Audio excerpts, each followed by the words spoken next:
Alright, morning. It is early in the morning. It's very early in the morning, but my obnoxious cat decided to wake me up, and it's Saturday, so that means Subnautica. So what the hey? Lost my mouse. There we go.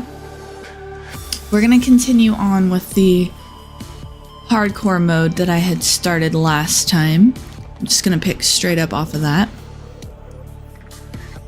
Excellent. If I sound a little rough, that's just because of my throat. I'm not like actually sick or anything. Just woke up rough, headache, sore throat. Sometimes it happens. Not sore, dry throat. It's a better example. All right, I kind of lost the plot on where we were and what we've got going on. I'm gonna check the voice log. Nearby cave entrance. So that means we were in the red grass area. The Aurora. We're monitoring for radiation explosion. Oh, there we go. There's our beautiful ship that is leaking radiation. Wonderful. And yes, I've played this game before, but I also think it's fun to play it like I've never played it before. I love the sense of discovery and such sometimes. We've got materials. What kind of equipment do we have? Excuse me. What kind of equipment do we have? We have a rebreather. 135 high capacity tank. So we're doing good. We don't have a compass or anything as such. Also, for leaking radiation, do we have a radiation suit? Oh, here we go. Oh, there's a compass. Okay, we probably should work on that. Fine, I'll cave. I'll go ahead and pin the recipes. Copper wired wiring kit. That's not. We'll try. This is hardcore mode after all. We ain't got no time for pinning no recipes. We do not have a laser cutter apparently. We don't have a beacon. I'd like to have a beacon. Oh, we have unlocked the Seamoth. Okay, but not the mobile vehicle bay. We kind of have to have this in order to have this. It goes part and parcel. We do not have a radiation suit. Okay, so mobile vehicle bay. It sounds like we need to maybe scan some fragments. We need copper wire and a wiring kit for that compass. And we don't have the supplies for that. So, let's go.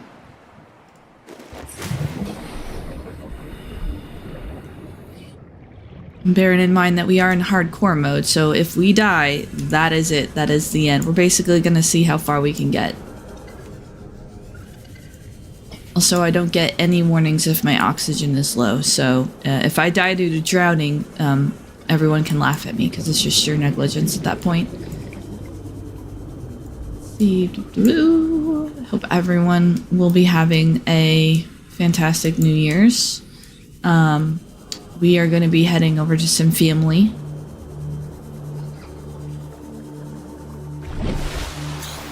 Oh, let's see. Uh-oh, there is a warning. What for? It must not like my bitrate. Yes, it doesn't like my bitrate.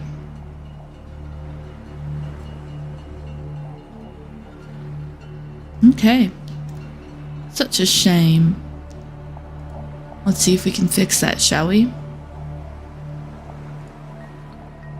I might not be able to change that, but let's try it.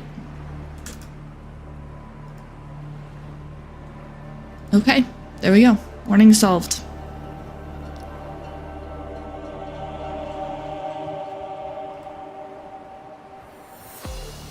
Let's see, we might have to fix that some more. Bear in mind, 1 minute. Clickety clacky keyboard. There we go. Take that. It still doesn't like it.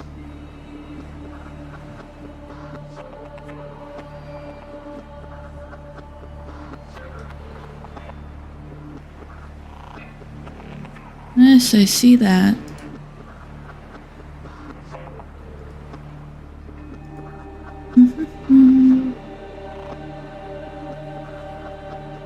Mm-hmm. Mm-hmm. All right, well, that'll get fixed.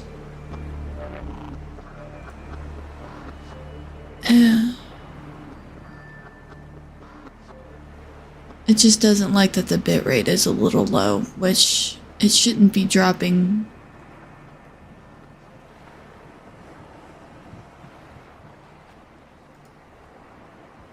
There we go. That'll have to be what it is. Oh wow, that is some dark clouds. Nice. Or it's light clouds. Okay. Yeah, dark clouds, dark clouds, dark clouds, light clouds. Okay. Sure. Let's see here. Oh, we're really close to that very highly irradiated ship, though.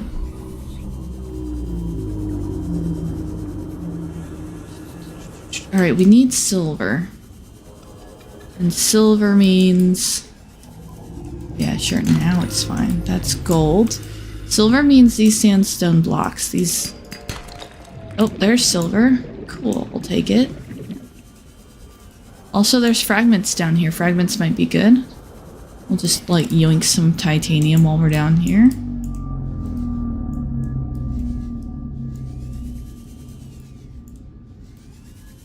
Wonderful.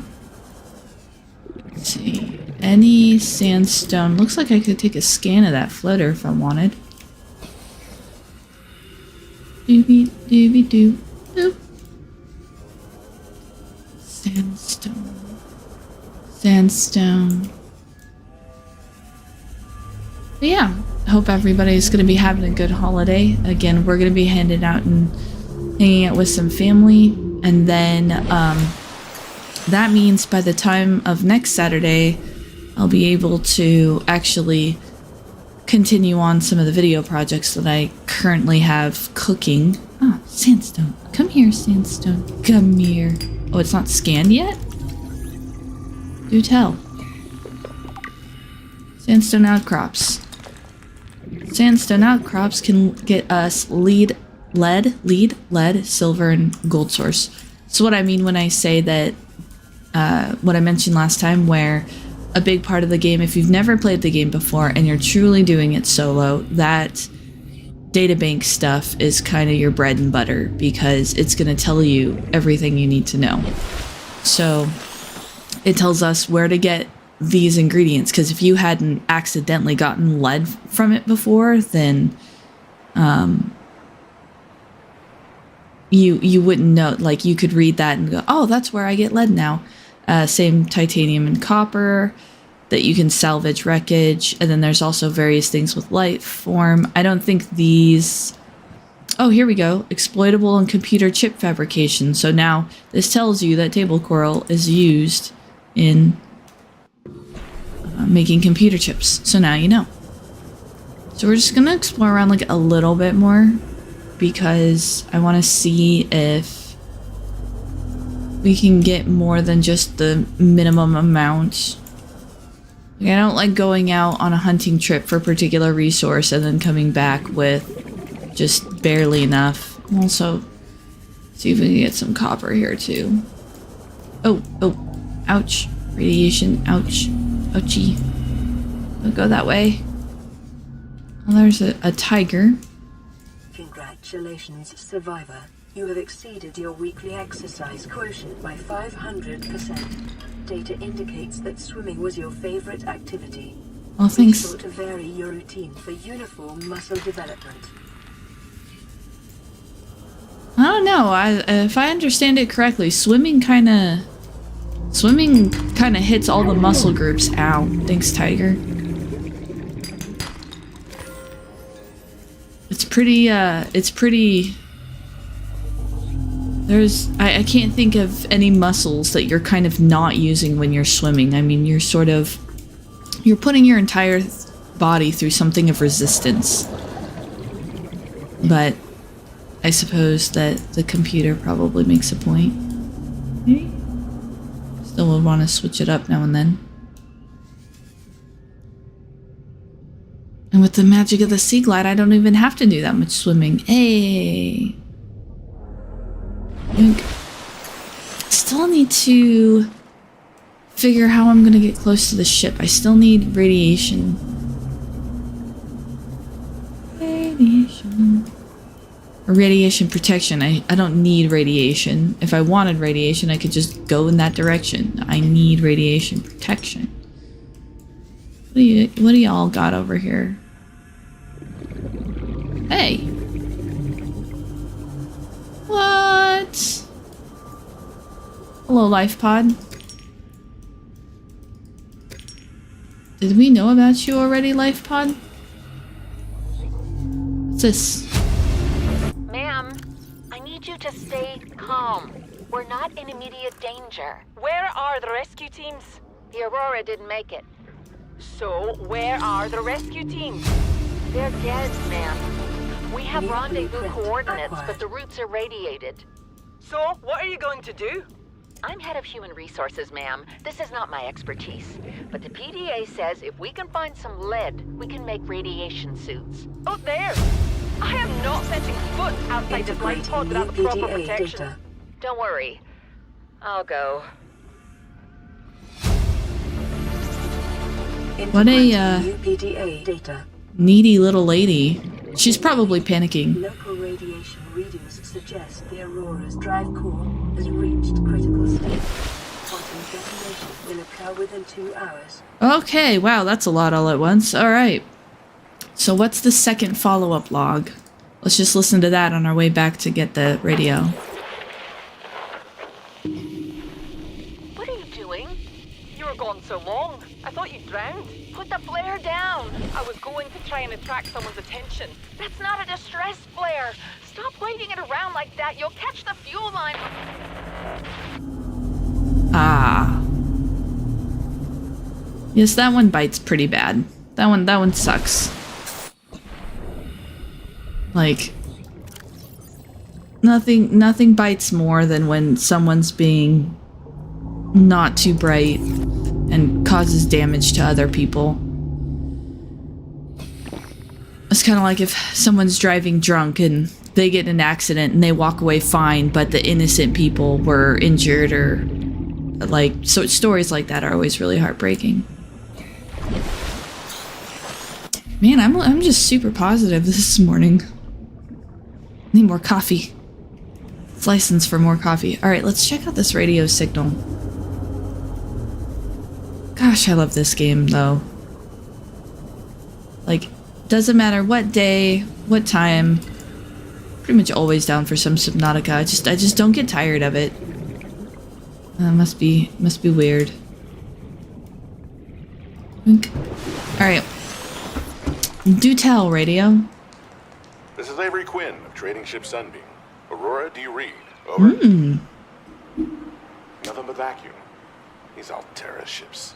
They run low on engine grease, send an SOS, you offer help, they don't pick up. Aurora, I'm out on the far side of the system. It's gonna take more than a week to reach your position. Do you still need our assistance? Over. I'll try them again Yes. tomorrow. Damn charter's gonna have us blowing our credits running errands for Altera. See what the long-range scans pick up in the meantime. Oh, outgoing radio communications offline, incoming radio communications online. So yeah, that's not in our particular case at this moment. Ooh. PC2, PC3, PC3. Power core. Those are power cores. Power cells. But yeah, no, that was another ship just messaging us. Well, great.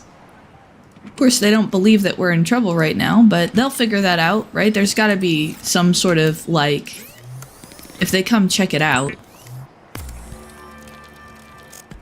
some sort of sign. Ooh, here we go. We're going to make some bleach. We're going to have some water. We are just oh so prepared right now. Copper wire. Wiring kit. Which means compass. Hey! Cool. Now we know what direction we're facing. That is north, apparently. Where are we in relation to the ship? So the ship is east, and north is not quite directly across from the ship, but pretty close. Northwest is sort of across from the ship. The ship is east southeast of us, of our location. Okay. So note to self, if you're going southeast east, then you're probably heading towards the radiation pile.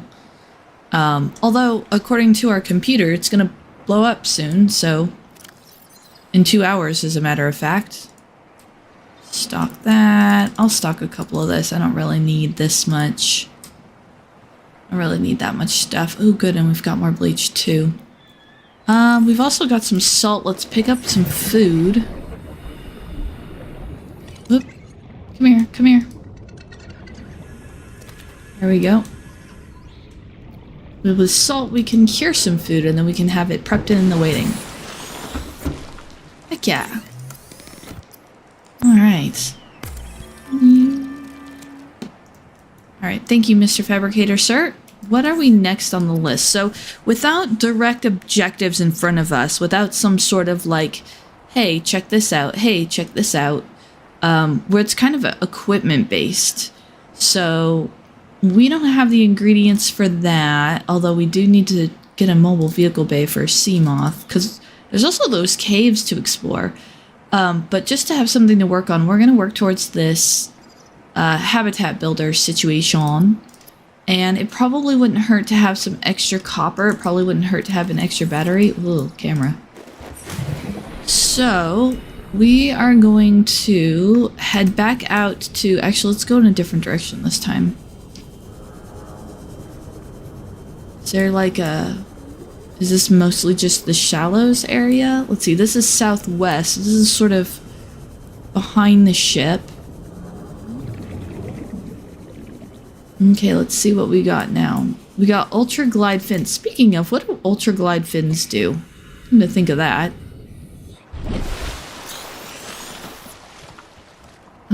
Fins. Oh, modification station. So we can't make them. Streamlined construction enhances swim speed considerably by comparison to regular fins. Oh. They make me swim faster. Well, that's not bad. Okay, we are going to need table coral, and I don't know that we actually have table coral. We do have some copper wire on hand, though. That's noted. Yoink. Yoink, yoink. Yoink, yoink, yoink. Okay, there we go. We've got 3 table corals for now. We'll grab some salt while we're here. Can always use more copper. Oh, this isn't copper, but that's okay. Ah, silver. Even better, almost. Pretty much. Alright, here we go. What's this? Oh, mobile vehicle bit. I can speak. Stalker tooth. What does stalker tooth do? Applications as a natural substrate in enameled glass fabrication. We wants one of those. We may needs that later. We will needs that later. Oh yeah, see, now this is why I like not having the sea glide. Because I like... You need it to get back and forth to the air, but I like being able to swim around slowly. I feel like I probably miss so many more resources. Ooh, hi, Steve. Ooh, up. Excuse me, sir. It's okay. We're gonna pop up for air. Being as I'm in hardcore mode, I'm being a lot more paranoid about the air than normal. It's like, if it's 30, I'm looking for air. Let's see. Also, that works out, because then I can save my battery for, when I actually need it to like get out fast in a pinch. Okay, this may or may not be a dangerous decision, but let's go. Well, that didn't turn out too bad, did it? Okay. Oop. Some texture there, making me think that there was sandstone. What you got? Now wait, did we actually fully unlock the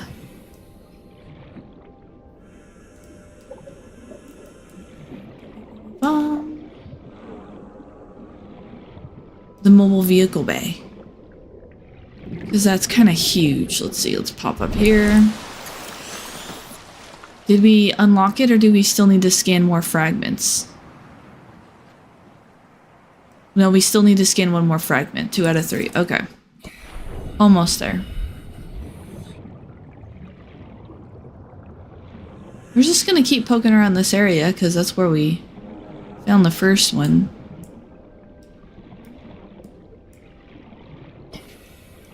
These suckers give us air, so we'll hang out here for a minute while we scan him.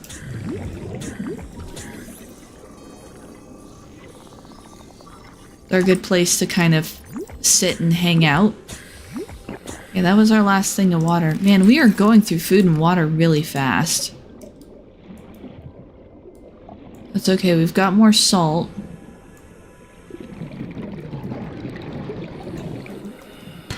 We've got our rebreather, so if we go down below 100, we're good. Glowy stuff.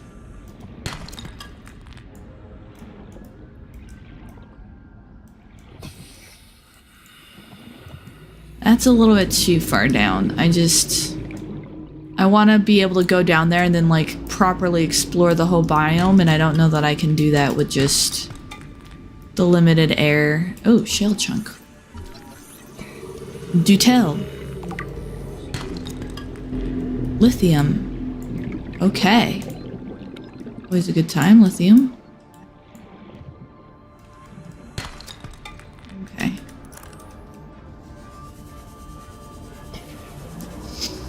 Let's see here. Yeah, we've got some resources. We still need more silver though.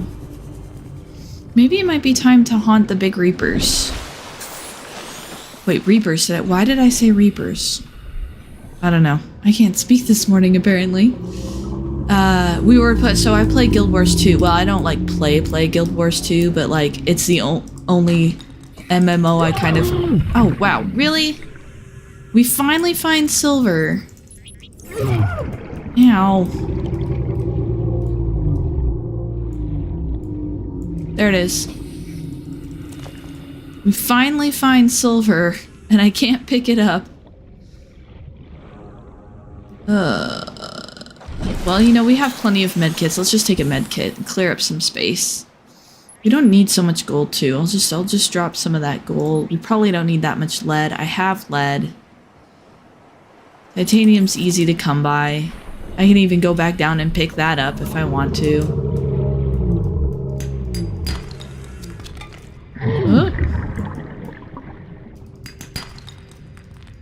Copper. So getting the materials off the backs of reapers is kind of a pain because they move, so you gotta like... The resource like pops out and you have to move the mouse right away to click on it.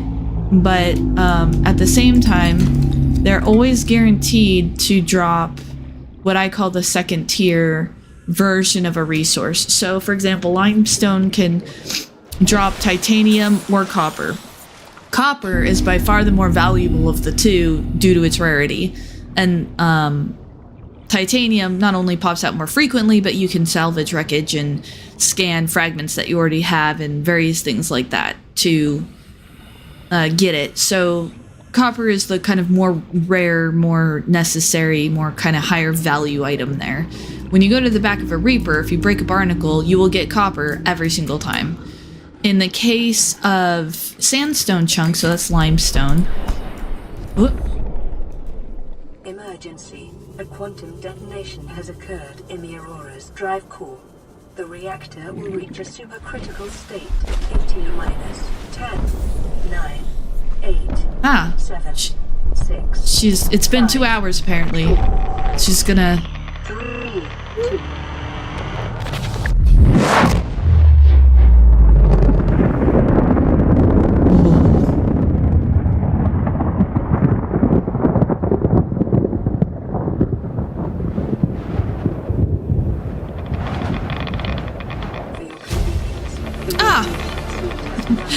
the radiation suit. That's right. Well, we got it now. The front half of the ship is missing, so salvageability a little less. Let's see, how much salt do I have? Yeah, plus bleach. Okay. Use some more salt. Saw this funny video somebody posted. My husband plays Call of Duty, and somebody posted something on Twitter about it. What? I guess so. And they were talking about a particular weapon choice that's, you know, very overpowered, and someone had it and they were playing against it, and then he just posted this video of salt mines, and he's like, the walls are salt, the floors are salt, the air, it just tastes like salt, everything's covered in salt. And that just we say that now, that's the new quotable thing around the house. Anytime somebody's unhappy, just be like, it tastes like salt. And the other one will just go, the walls are salt, the floors are salt, the air is thick with salt. Everything just tastes like salt. Alright, let's see what that radio station is. Yoink. Aurora, this is Sunbeam again. We just picked up a massive debris field at your location. I didn't know how many of you... I didn't know. We're now en route to your location. We're gonna bring you home. Sunbeam out. What else can I say? The only time I parked a rig this big on a rock that small was in VR. And I blew it. It's a bad option, all right, but so are all the others.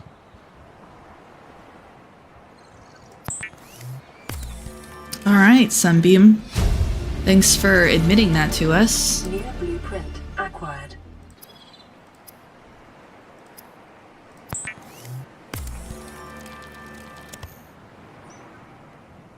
Okay, so we have a wiring kit. Let's see, what I'd like to do is craft a new battery. Take our seam off. Swap out the battery for a better battery. And then put the good battery in here. What this means is it guarantees I'm using the already used up battery in the recipe for the... Oh, there's our radiation suit. So now when I use to craft this, it's going to use a battery that's basically used up. So I just use that trick to make sure that I'm using a dead battery so I'm not missing out on something. Is designed to construct habitats capable of withstanding extreme environmental conditions. Fiber mesh. We know how to get fiber mesh. Fiber mesh. Do we have 1, 2, 3, 4, 1, 2, 3, 4? Kelp. Also, I need one of these. Kelp. And I need one of these. Oh. Ugh, almost sneezed there. Woo.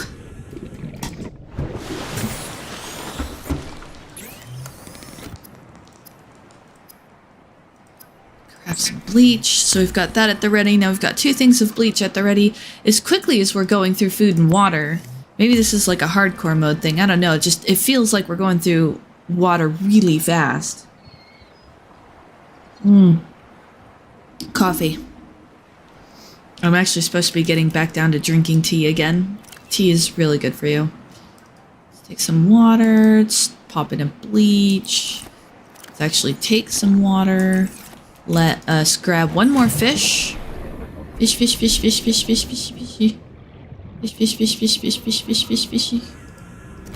There we go.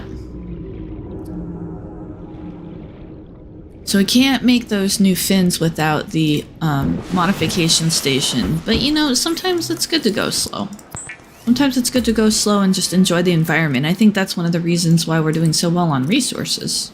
Alright, and then since we're here, let's just convert one of those bleaches over. Because we are just... God, we're going through water so fast. Alright. Now, we can get some fiber mesh for that radiation suit. We need to get some fragments.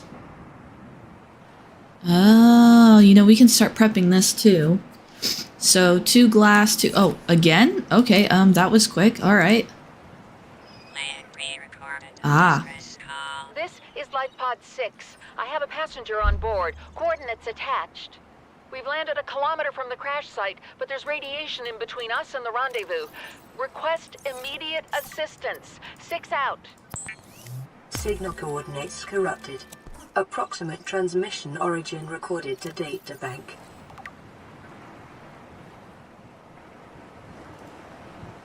Life Pod 6. Okay, so Aurora survivors.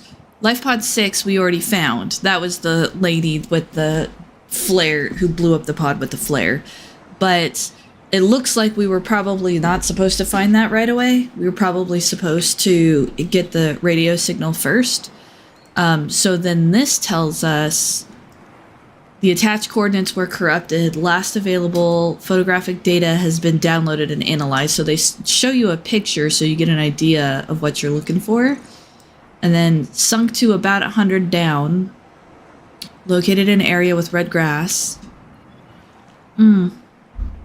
Approximately 400 meters west-northwest of Life Pod 4's last known location, which we have not found yet. So that means there's at least Life Pod 4. I've never really counted them, but I don't think there's actually 17 life pods.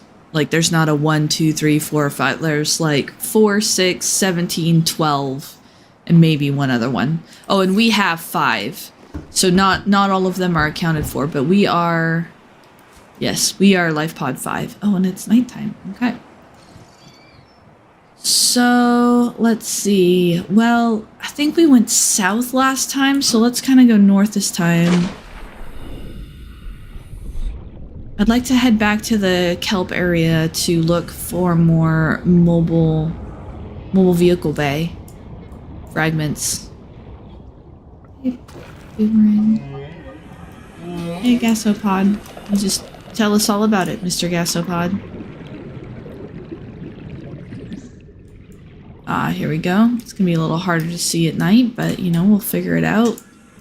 We also need to pick up some of this stuff.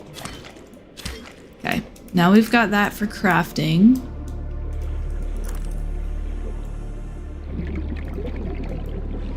We don't have inventory space for resources, at least not a lot of inventory space. We got only 3 pieces. Thank you for the air. We're kind of cruising around. We're kind of looking for... I mean... Yeah, see, gold is not that valuable. Contrary to what you might be inclined to think. Gold is actually not that valuable because we're getting it all the time. Super easy to come by. And you don't, there's not a lot of crafting recipes that use it. I mean, there's some when you get into computer chip fabrication, but by that point, it's really easy to just get a lot of gold ingots. Some of the most pain in the butt materials in the game, at least in my opinion, is table coral, which might not sound like a big deal because we live in the shallows and it's just growing on the side of rocks. But when you get into other areas, it's not growing on the side of rocks, and it's not farmable. You can't take it with you. I mean, you have to store it and take it with you. Oh, excuse me, sir. Sir, we are swimming here. This is our swimming space, sir. All right, fine. We'll leave you alone.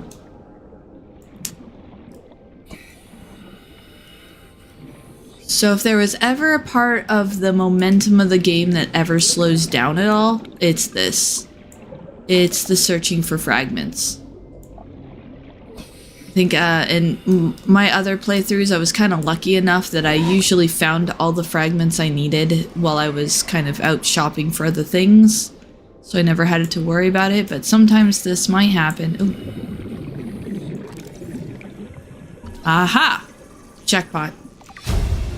See, that wasn't so bad. New blueprint acquired. Alright, so truth be told, we can probably start putting together everything we need for the mobile vehicle bay. And the sea moth. I call it a sea moth. That's kind of a joke. So it's a sea moth. M-O-T-H. But to me, it sounds cuter if you say sea moth with like M-O-F-F. and my aunt is really into grammar and proper English, which I do not have, nor do I claim to. And she heard me saying it with a little bit too much in it, a little too much in it. She's like, you know it's a sea moth, right? And I was like, yeah, I know. And so every time I get it, when you get the chance to rename it, because you can name it names, I don't feel like naming it a name. I just call it sea moth with 2 F's. Because it's cuter that way. Sea moth. Okay. Oh, the coffee helps. Alright, so first and foremost, yes. Okay, so first and foremost, we're going to come over here. We're going to get fiber mesh. We're going to come over here. We're going to trade out the stalker tooth that we don't need for some quartz that we do need. And some of this stuff. Because we know we're going to need an ingot for the sea moth.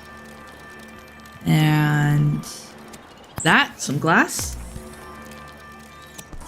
And we're gonna need some lubricant, which I don't think we have. Oh, we do have lubricant. Wow, it's almost like someone thought ahead a little bit here. So the radiation suit, might as well make that. So at least we can. I need to. Oh. Well, okay. Excuse me. Store the lithium for now. Take that battery back. We may need that. Nom some water. Good lord, we are going through water so fast. Excuse me. Mobile vehicle bay. Oh, we just need power cells at this point. That means we're gonna need 2. Okay, here we go. Blah, blah, blah. And then we're gonna need 2 titanium ingots, because we're gonna need one for the fabricator and one for the... We're going to need one for the fabricator and one for the sea moth.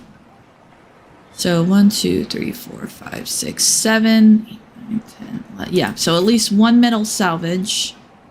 And we need a bunch of batteries, come to think of that. 1, 2, 3, 4, at least 4, plus silicone. All right, here we go. For starters, we need 4 batteries. So 1, 2, 3, 4. We need 8.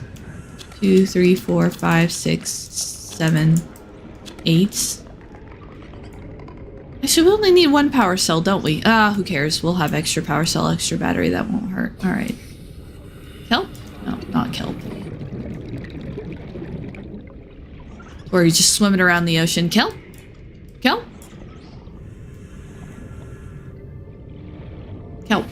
This was probably not the closest kelp. That's okay. And then we need silicone, which we get from the little doojaboos. Oh, and my inventory's full. Haha! 2, 3, 4. Yeah, that should be good enough. I mean...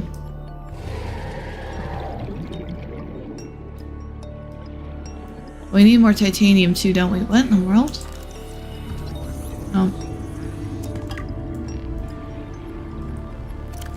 We do need more titanium, as a matter of fact. But metal salvage might be closer to the life pod, so maybe we can, Oh, hello.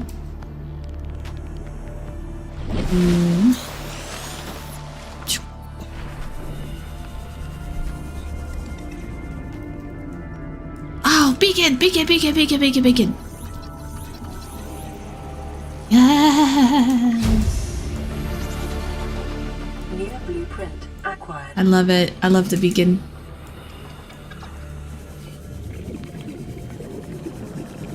Okay.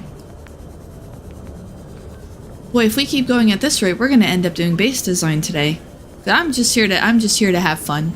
So, yeah. We're just here to have a good time.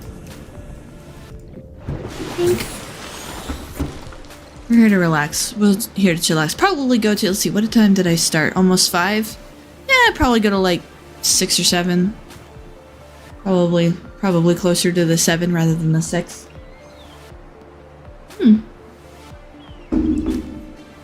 It's not my tablet, is it? Noises, things going on in the background, distractions. Nope. Not my tablet. Alright. We need the silicone to start. Silicone. Then we need battery. It's a shame we have to use brand new batteries for that power cell. And then we're gonna do another battery just for to have. It's always a good idea, especially if you're using a Sea Glide. You should always have like a backup battery. Oh, titanium. We need more titanium, and technically, we need more fiber mesh too.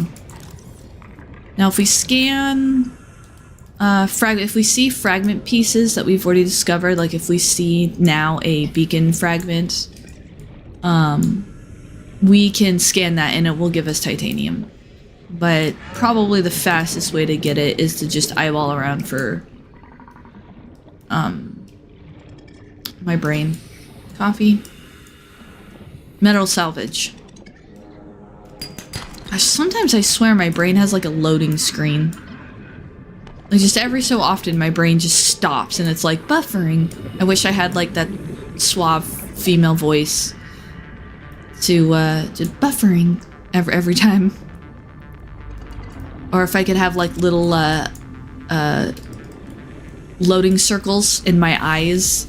People just look at me and my eyes would just break out in little... Actually, considering we live in the world of AI, that might freak people out, so maybe not. Okay. We are not going to trail. Up. It just looks bad as a percentage, so when I see that O2 bar get to the halfway point, I start like, okay, need air, but the halfway point's like 60 or something like that, which is not that bad.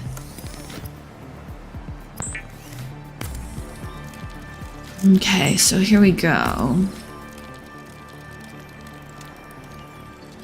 So if I'm remembering my stuff correctly, first of all, beacon! I told him I want to have a beacon with me. Mobile vehicle bay. Oh, it does take a power cell. So we did need 2 power cells, so I was right. Okay, so that means we're gonna need more silicon. Wow, that's huge. We got, yeah, we need oh, we have silicone. Okay, good. We have at least 1 silicone. So we need the other 2 shrooms. Shroom. In the Battlezone community, that female voice is called Betty. Hello and good morning to you. Betty. That's fantastic.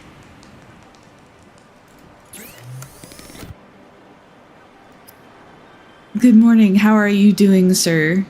Thanks for stopping by. Okay, so... I like that. I'm going to remember that, Betty.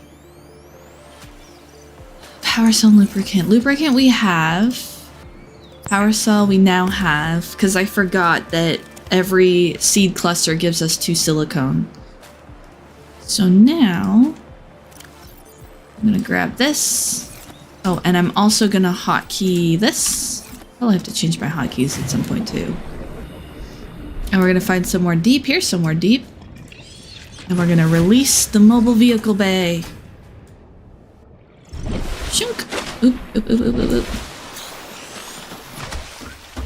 Woohoo!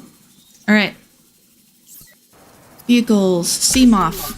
Is a fast, safe mode of transport. But there she goes. That swimming is good for your glutes and endorphin levels. Do like the announcer voice. Almost midnight there. Oh, okay. I knew there was a pretty significant time difference. I just didn't know what that time difference was. Only just got notified. No, that's fine. We're here to I'm not here to try and accumulate as much wealth and viewers as possible. I'm mostly just here to have a good time and to share a game I love with people. Oh, good. So if it's, let's see, if it's almost midnight for you there, it's midnight on the 30th. So do you do like New Year's Eve? I mean, a lot of people do, but I'm not very familiar with other places. I fully admit to my own shelteredness. I live in a small place. This is Officer Keen in Light Pod 19. The captain is gone. I have assumed command. The last thing the captain did was give me coordinates for dry land. We regroup 1.5 kilometers southwest of the crash site. Stay together and good luck. This message will now repeat. Rendezvous coordinates corrupted. Transmission origin coordinates downloaded. Dryland. Location uploaded to PDA. Dryland, did you say? Oh. Might be 300 meters down. Well, it's a good thing we got a submersible, because I ain't going no 300 meters by myself. So let's do this. Let's go ahead and set the Seamoth, or the Sea Glide down, because really, we don't need it when we have the Seamoth. And then let's grab this, and then let's grab some salt. The walls are salt, the floors are salt, everything tastes like salt. I think there's salt that way. We're gonna go this way. I think you have to be a certain amount deep to get salt. Alright. I wonder, too, how much delay. I think there's a pretty substantial delay on the chat that you're sending in. So if I seem like I'm ignoring it, it's just probably because it hasn't popped up yet.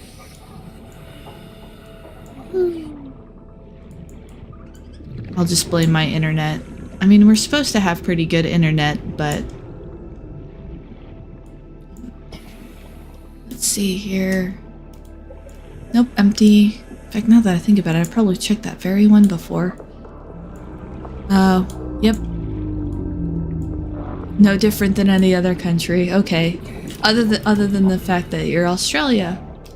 That'd be cool. One of my other favorite writers, YouTubers, what have you, lived in Australia for a time. I think he lives in San Francisco now, actually.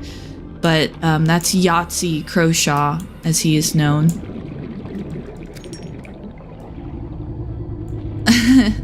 Shite internet anyways. I used to live with terrible internet.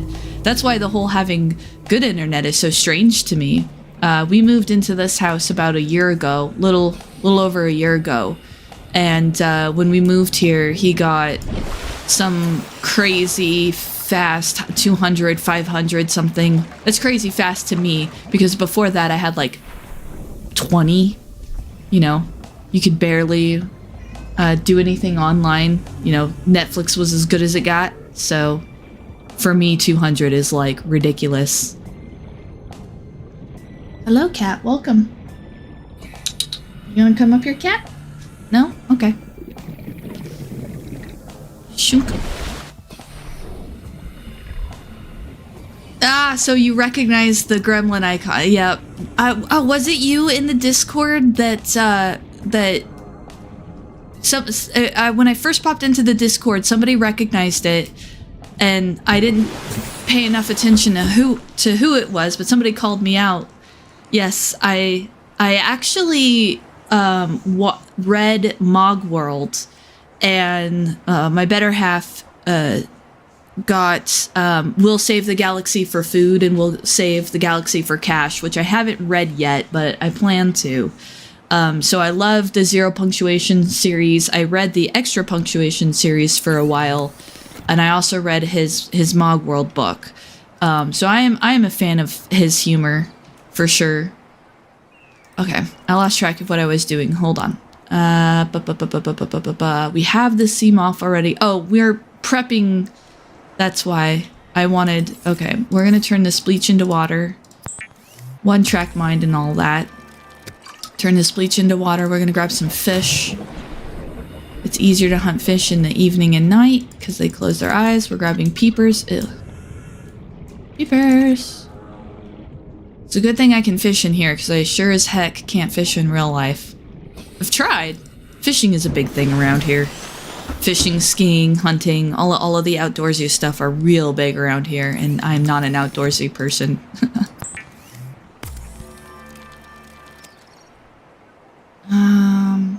Oh yeah, cured peeper. Okay, yep. And then we're gonna grab one more peeper to eat. I just want to bring plenty of water and food with us because I've only done hardcore mode once before. And I stopped and I went back to, come here, Peeper, come here, come here, come here, come here, come here. I didn't die, I just stopped playing it, but I don't remember going through food this fast. It just feels really fast compared to the non-hardcore, which is probably true. It's probably a mechanic of hardcore mode that you just continuously burn through water and food. Okay, and then we're gonna drop some of this off because I don't really want to be carrying. Well, not that it matters too much because if I die, then I'm toast. So like in the regular game, if you die, you just respawn at your base.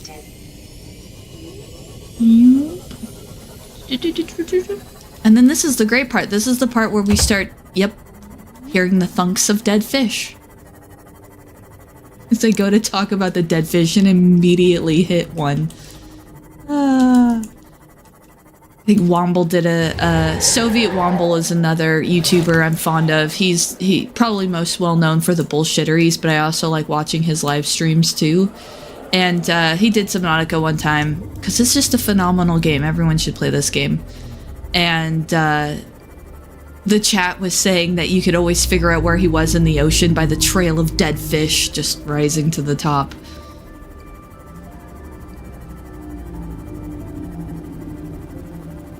Okay. So we're gonna...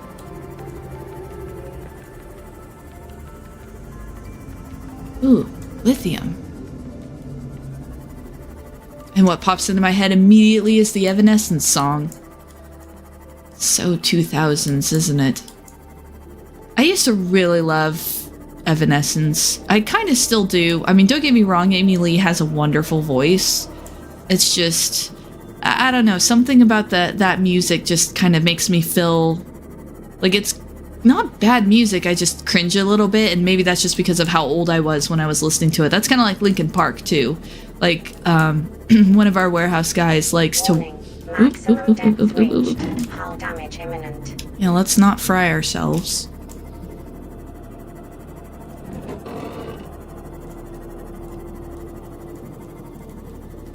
Oh, Lithium by Evanescence. I hummed the tune, but I'm way too self-conscious to try doing that on stream for other people. It would probably turn out really bad. Amy Lee's voice is not one that you can just easily... She's got a set of pipes on her, I'll give her that. But the whole front part of the song is just her singing the word lithium. It's even the title of the song. Yeah, Subnautica is I think it's a phenomenal game, obviously, but it can be a time sink. A lot of times survival games are. Biodiversity in this region is unusually low. Cause unknown. We'll just, since we're here. Biodiversity is unusually low. Okay. Usually gonna indicate large predator or something of the like. I mean, I'd imagine disease, large predator, something that, ultra high capacity tank. Ooh. Gel sack. Yoink. Ruby. Yoink.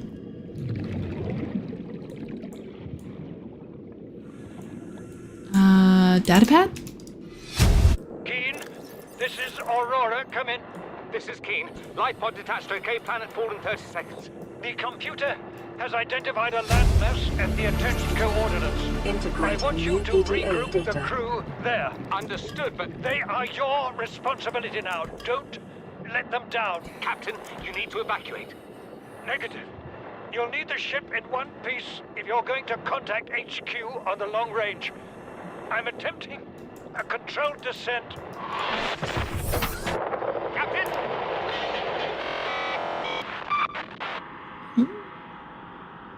Hey, Signal location uploaded to PDA. let's see. Oh, the open door. PDA data. Ah. I think back when I was listening to Evanescence when I was somewhere around 16-ish. It's like the good old teenage angst type stuff. And at that point in time, it was like, you know, burned CDs that kids just made at school and passed around. So I had a blank silver disc with someone handwritten, you know, Evanescence on it, and it just had a hodgepodge of things on it. Yeah, that was like Mac, I think, was on Leopard or Snow Leopard around that time or something like that, and so you could get. That's when they had like the little $1,000, or no, actually, it would have been even before that. You know, you could get a laptop and then they had like iMovie on it or iMusic on it, and you could just burn CDs really easily. I didn't have a Mac at that time, actually. That was before I became an Apple fanboy, which is before my current state, which is not an Apple fanboy. I should clarify, not a big fan of their products at this point, but there was a period of time where I worshipped at the temple of Apple. Being a tech nerd, that is what I end up talking about, operating systems and stuff like that. Okay, so before I completely lose the plot, because I will get totally distracted and lose the plot. So he crashed, but we have one more log.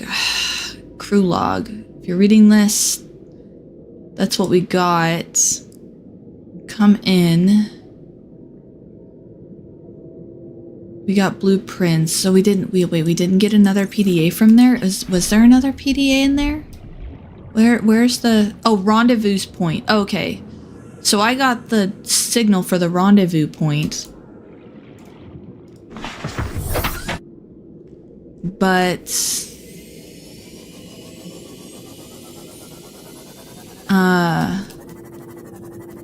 Hello? What's all this? Ooh. Those look like important fragments. Oh yeah, we want to do... Okay, let's see. Hold on. We want to do that on 3. I think we did that on 1. No, we did that on 1. I can't remember how I used to have that set up, but we'll do that too, I guess. There we go. That's at least a little better. Bum, bum, bum, bum. Ooh, torpedo arm. Okay. Prawn suit, torpedo arm.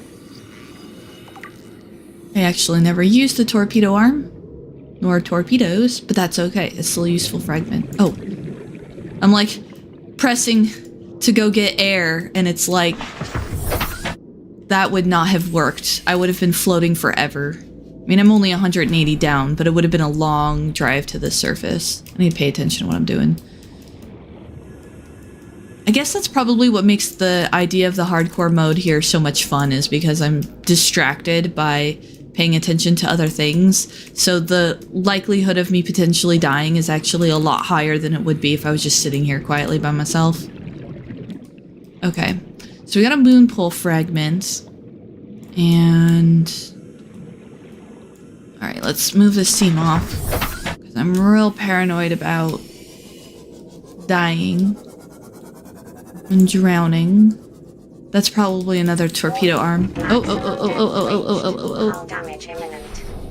Alright, let's get our repair tool out for repair a CMOF, because we do not want it exploding when we're uber deep, when it's our only source of air.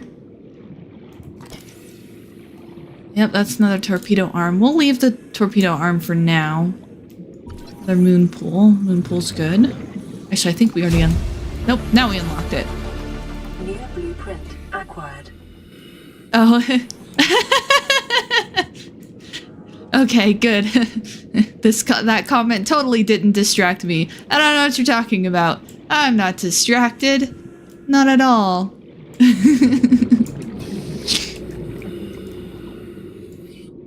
More moon. Well, we have moon pool. More moon pool. Wow, that's a lot of moon. But they really want to make sure that you get the moon pool at this point. What's that? Oh, command chair. Well, sure. Clearly the most valuable part of the whole thing, the command chair. Blueprint acquired. Of all the base building tools and all of the pieces of equipment used for surviving at the depths of the ocean at high pressure with no oxygen, the command chair is the most important. Clearly. Okay, so that was the first... Well, there's light over there. I saw light. Oh, and then there's this one too. So there's two kind of wreckages here. But they have those doors. The kind of blasted looking doors are... Oh wait, can I get... No. Oh wait, maybe I can. Oh, hello. Modification station. I'll take you. Think. And you? Please say I only need 2. Nope, I need 3. I need 3 modification station fragments. Is that a third one? Yes! Modification station is mine! New blueprint acquired. What's that? Oh, power cell charger. Okay, that might be handy. I'll just grab that. Wow, that was valuable. And here's where the glowy light is. Instant blueprint. Vehicle upgrade console. New blueprint acquired. Well, that's in keeping... Oh, and chloric acid? Hydrochloric acid, excuse me. I can make it so. That is true. So now what you're saying is when we do get to the base building... So in the past when I've played this game, my bases have been extremely minimalistic and practical, much to the way I live my real life, actually. Like just only like a source of food, a source of water, like the bed so I can skip time every so often, and then the aquarium because you can farm stuff in it. So... You know, very, very practical. And but what you're saying is I need to now build a base where I've cleared out a huge chunk of one part of the room and I just put a command chair in the center of it and put a window on the other side so I can sit in the command chair and say, make it so, number 1. It may be sacrilegious to say so, but I am actually not a Star Trek fan, although I at least get the reference. I'm not a Star Trek fan, but I have had exposure to some Star Trek fans, so I at least get the reference. I am actually a Star Wars fan, so I hail from the other universe, I suppose.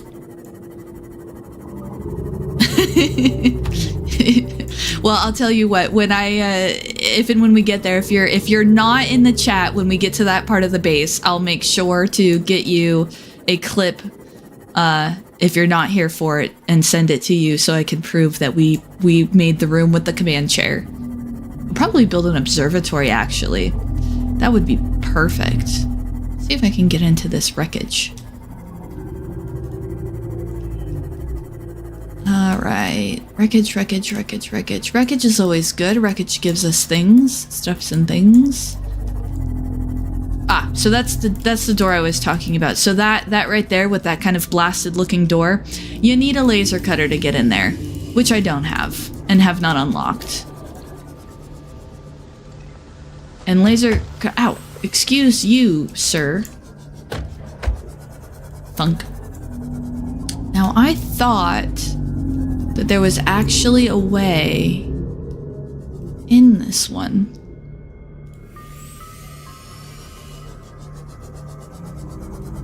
Pre-2000s especially. I suppose if it's possible... Oh, there it is. I knew there was an entrance here. I suppose if it's possible for there to be eras in fantasy, then there's eras in sci-fi too.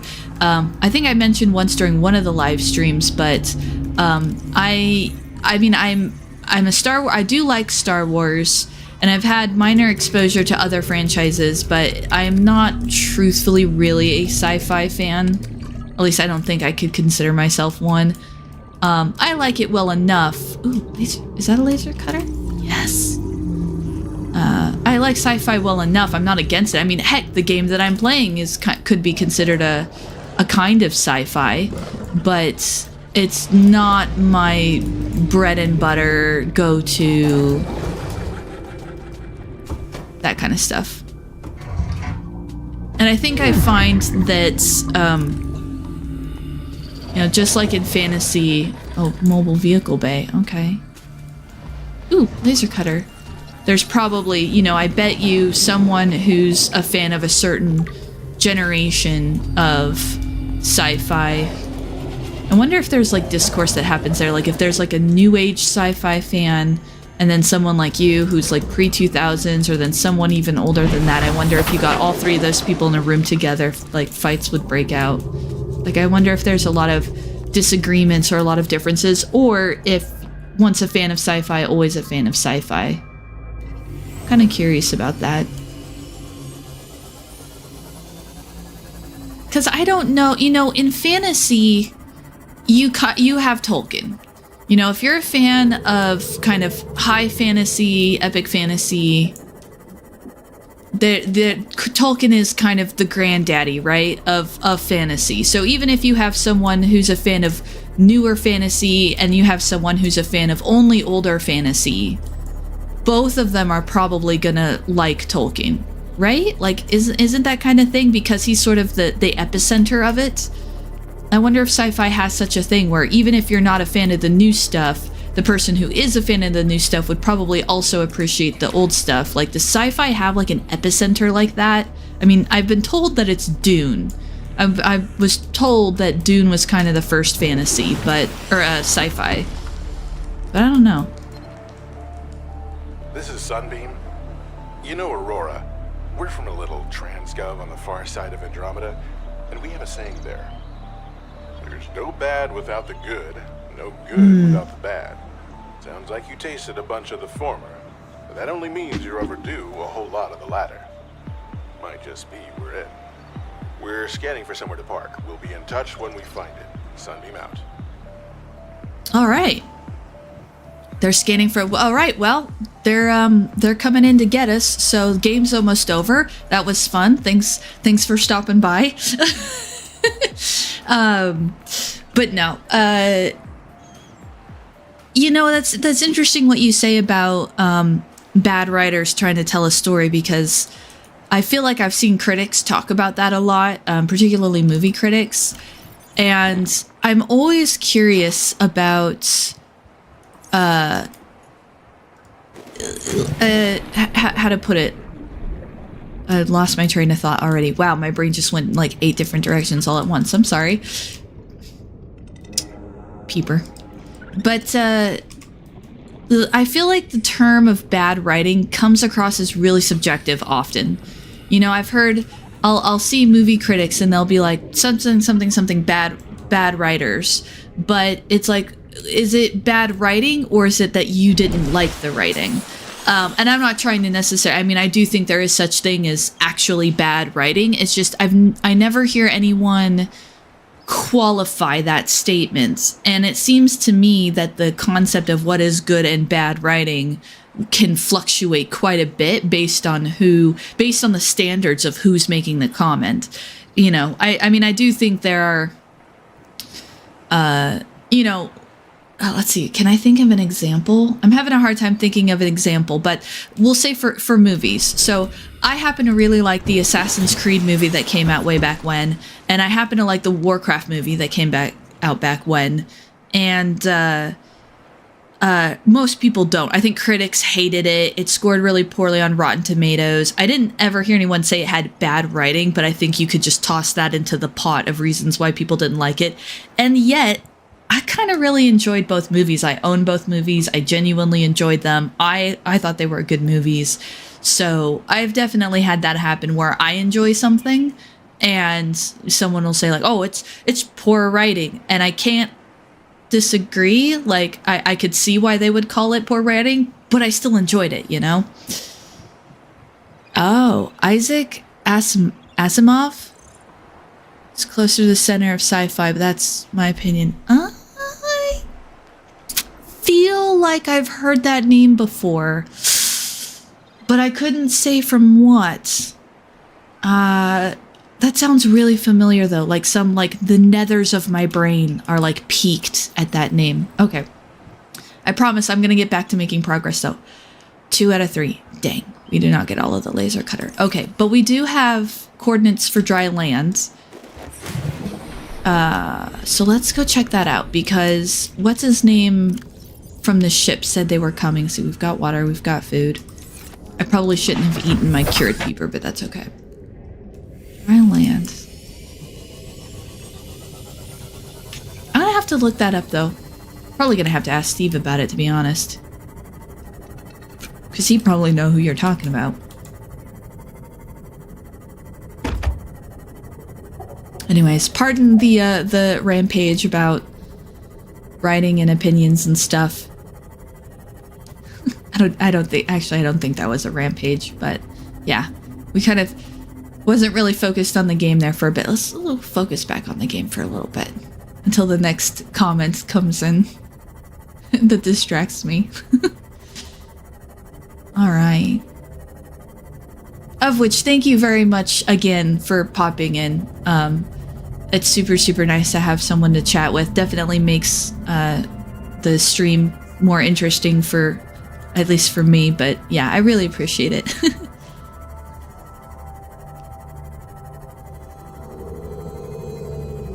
Oh, that's a good point. That's a good point. When you've seen and experienced so much stuff, it makes it really...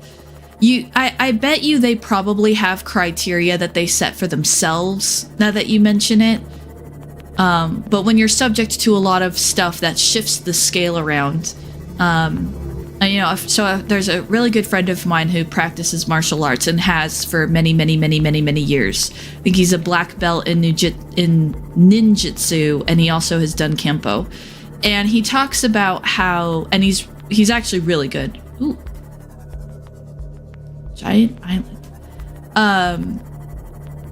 And his other friends of his that have seen him always go on about how good he is, and he'll always tell you that he is not like really that good. And he says that the reason why he thinks he's not that good is because he's seen people who are so much better than him. Basically, it is the spectrum where his friend and family members who say like, oh, you're so good, you're so great, you're a black belt, you're top of the line. And he goes, I am nowhere near top of the line, because he's seen what top of the line looks like.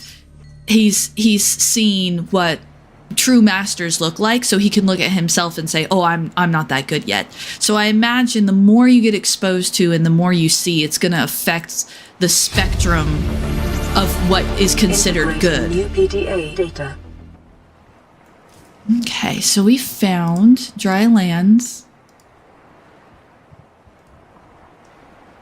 Let's listen to our voice. We have to board the Aurora, repair the long-range comms, make contact with the other survivors. We can't be the only 2 that made it. Those are not the orders the captain gave me, and they are not the orders I'm giving you. This isn't chain of command, it's survival. My obligations as acting commander don't turn on their convenience. Get out of the water. If I get into trouble, I'll send you my coordinates. I can't let you go alone. Then come with me. You don't leave me much choice. Received emergency transmission from Second Officer Keen, 2 hours after last activity. Rendezvous was a failure. Intercepted a transmission from Altera HQ. Seems they sent a data package to the Aurora. We were intercepted by a Leviathan-class predator before we could reach the ship. Consider the CTO and I lost at sea. Be safe. Keen. Out. Oh, dang. He was remarkably calm while making that statement. Consider me technically dead. And then he signs off. It's a quiet reserve, I suppose. And just acceptance of your fate at that point. Gosh, that'd be hard to imagine being in that situation. But anyways, we found dry land. Ooh, look at the trees. Trees are gorgeous. Think professional critics score it rather than enjoy it? Yeah. Yep. Yeah, maybe that is definitely a difference, because and of course I'm not a critic, you know, I'm just a regular person. So I think of things in terms of, did I enjoy it? Did I not enjoy it? But other people who are more passionate about it,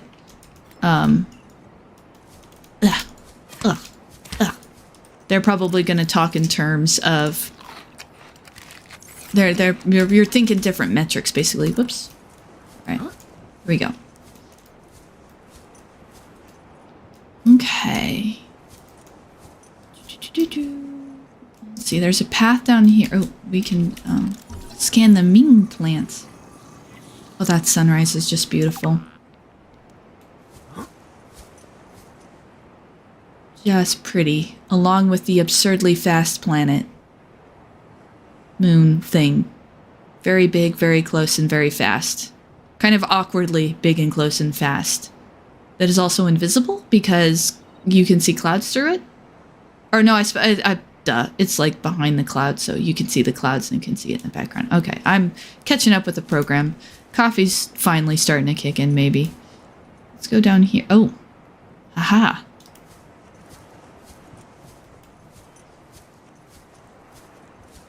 Signs of other people being here.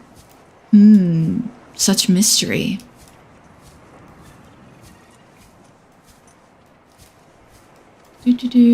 Oh. Oh, I hear you. Oh, I hear you. One line that still makes me chuckle to this day. Okay, ow! If there's one thing that might potentially actually kill me, it's the crabs. Wait, don't take that out of context. That probably sounded weird. One line that always gets me is Womble, when he was playing this, he says, get back, you violation of intellectual property. It just makes me... I think of that every time I see these buggers. I think he's referring to the head crabs from Half-Life when he says that, but it could also be another reference I'm not familiar with. Ow.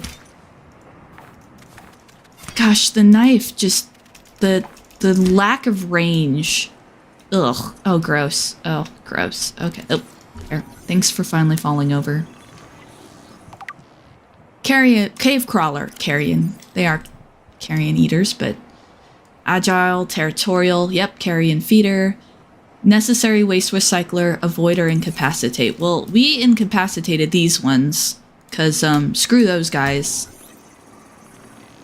Of course, every time I see the Jaffa Cup, I think of the Jaffa Cake, which is most known to me because of Yogg's cast from way back when. I don't know the details of what a Jaffa Cake is, I just know that Simon talked about them all the time. And so now it's been permanently ingrained into mine and probably a lot of other people's heads. Or a basket. Looks like a plant that, like a catch rainwater, catch critters type plant, if I had to take a guess. Let's see, grub basket. Herbibelsa flora. Land. Grub basket. Usually contains thick, protein-rich sludge at its base. Carnivorous lifestyle. Grubbing insects. Yep. So, that was not off of memory, by the way. Oftentimes when I'm playing by myself, I just skip the little things like that, but I'm trying to stop and enjoy and smell the flowers this time around. So that was actually just an educated guess based on the design of the plant. Oh, yep, Diggy Hole, yep. You know, it's funny, as awesome as Diggy Hole is, the one that I prefer, like the one that sticks with me the hardest, is To the Nether. I will legit in my car break out into the Going to the nether. Lantern tree. Going to the nether, we're going to the nether, we're going to the nether. 10 blocks is the magical total, and that's enough to build up my portal. Moving to the nether. Okay, die, die, die. I apologize on behalf of my singing voice, but it's a catchy tune, so. Okay, so signs of life for sure. Oh, Yogscast was a good time, wasn't it? I feel like that was just a whole different time. It's hard to like it's hard to fathom that I'm that old per se. That I'm that there's like generations. There's people who will go their whole lives and not know what Yogscast is. Just because it's an older thing, not because it's a... Oh, I already scanned these guys. Will you stop? Gosh, those things are just the hardest. Wish I had a ranged weapon. What's in here? Stasis rifle? Oh, that would be handy. That's what I need for those guys, is stasis rifle. No. No. Ass hats. Pardon the language. Oh. I can't eat it, and I don't want a spore, so I'm just gonna let you go. Let it go. Ah, come on. Come. Ah. God, there's still another one. I can hear it. There's still another one. All right. Ugh, let's investigate around, shall we? Okay. PDA. Paul Torgle's log. 5 weeks since the crash. The only other survivors are my son, Bart, and Maida, the cut-price mercenary I commissioned for the journey. After days drifting in the life pod, rain hammering on the roof, the weather cleared and we washed up here. I had Maida salvage the Degazi wreck, set Bart to finding us a stable source of food. His education is paying off sooner than I'd anticipated. Our only problem is Maida. She says the weather's going to turn. I say she's finding excuses to risk our lives. I imagine she's not gonna weaken her life without a physical altercation, and she's itching for a fight. In every judgment she makes, things go from bad to worse. If she had my experience, she'd have more faith. Humans have spent millennia specializing in how to shackle nature to our will. This planet won't cause us any new problems. My one task now is to keep us alive, as comfortably as possible, until the insurance company arranges rescue. In this part of space, that could be months, or even years. Okay, so crash landed. So Paul Torgle crash landed. You know, I'm not a big movie watcher in general. Maybe that's why I like the Warcraft movie. Particularly live action movies. You know, true story, my idea of a good time is sitting down and watching Tinkerbell. And I do not have kids. I just genuinely like animated kids movies. So if I remember correctly, The Thing is actually like a kind of like horror movie type thing with some sort of critter that like changes its shape, so you know you never know who to trust and all of that. But that is, if that's even correct, that's the limit of my knowledge. But yeah. Son, I said wait for the storm to pass. Your life's more valuable to me than a plant patch. You stopped being in charge when the ship you were captaining sunk. I'll stop being in charge when you take charge of yourself. Say, Chief. Chief! What? You know how to drain those grow beds of 40 tons of stormwater? Or how to conjure food from the air? I know how to prioritize. I'm just saying, if that's so, what's your boy's life worth to you today? If tomorrow you're gonna be so hungry you start wondering what he tastes like, let him go deal with the plant. Son, go deal with the plants. Blueprint acquired. Interfere with my family again. And when rescue arrives, I will leave you here. Do you understand me? No rescue coming, Chief. Not in time. No staying here neither. This rain keeps falling, sooner or later this place will be buried. Only choice we got is whether to get buried with it.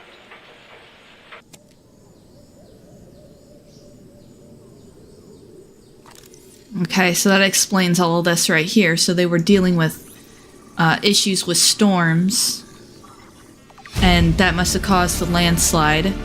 Plus, we found a strange tablet. What is that thing? I don't know. I found it outside in the sand. Part of another ship? None I've ever seen. It's not even scratched. Don't fool around with it. It might be worth something. Stand down, Chief. If it were gonna crumble to dust, it would have done so when I picked it up. It's glowing. We're not the first people to come to this planet. People. Maybe. Could be aliens. Could be the damn sea monsters for all we know. One thing for sure, we ain't gonna find out by staying here.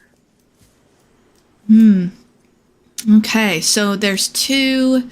So, kind of processing and recapping a little bit. So we found the building that's clearly been here a long time. This is all like a landslide that they probably dealt with during the storm. So they were shipwrecked, just like we're shipwrecked. So that's 2 shipwrecks. And then they found the purple tablet, which is either aliens or somebody else. So that's potentially 3 other... going this way? Yeah, let's go this way. 3 other... So, like, something's continuously shooting down ships or something. Because our ship... you know, that one voice log by Ozzy said, you know, I don't know why we're here now. I don't know what happened. And the ship is clearly badly damaged. Well, obviously it blew up, so it's even more badly damaged now. But even before it blew up, you know, there was damage to the hull of the ship. And that's a massive ship. That's a massive ship. I mean, maybe I don't have a sense of scale, but I feel like that's a lot of damage. Something that's caused a lot of damage. And now he said in the first log we found that it was shipwrecked. So something really wonky is going on with the planet because something's like shooting down the ships. Let's see what's going here. Get some water, which actually we need. New blueprint acquired. This is the first time I've seen sunlight in months. After all that time in the deep, I'd been dreaming of it. Now that I'm back here, I'm finding it hard to enjoy alone. Father was right. We should never have left this place. We shouldn't have gone so deep. New blueprint They do acquired. not want us down there. Despite my best efforts, ill health is taking hold of me. The visions are getting worse. Marguerite and Father are now New part of the blueprint ecosystem of acquired. this incredible planet. It's reassuring to know that when I go, I'll join them. Until then, well, there's always the view. Sobering message. So there were 3 of them. And then we find... So there were 3 of them down there. The storm probably caused the landslide that caused that damage. There's that one over there, and then he came back and built this one. We'll watch Bluey regardless. I haven't seen that one, but it's dogs, right? It's cartoon, 2D animated, and it's with dogs, I think. Yeah. There's just something about, you know, I feel like I love animated films because, well, I've been fascinated with animation ever since I was little. You know, when I was like, you know, somewhere below 7 to 10 or so, I did stop motion with a little Play-Doh dinosaur, and I did a little 2D animation with a whiteboard and a dry erase marker and a smiley face. And so I've been fascinated with animation ever since I was wee little. And also because there's just so much heart to it. I don't know, that might be seen strange by others, but like I am not into like blood and gore and violence, and maybe I'm just too sheltered, I don't know, or what have you, but I tend to really be easily, I would say, terrified and influenced by more, I guess, hardcore things. I don't watch true crime dramas because usually I lack the ability to disassociate. So when I'm watching a movie of someone getting like brutally murdered, I am experiencing it like either I'm being brutally murdered or I'm having to mentally and emotionally respond to that. Like I lack the ability to disassociate and go, oh, this is just a movie, it's not real. To me, it is real. And because of that, of course I also have issues with like nightmares and waking up in the middle of the night, and I've had that ever since I was also wee little. So I tend to stay away from more thought-provoking stuff, anything. It needs to be fantasy. It needs to have something in it that makes it not real to me. And so maybe I'm pretty sure that's why I prefer animation and stuff like that. Or like, you know, something like the Harry Potter movies, which have themes of death and more, you know, very well-written characters, at least in my opinion. Well-written characters, but there's an element of fantasy involved that helps me disassociate from what's going on. So, all right. So we found one other log. Alien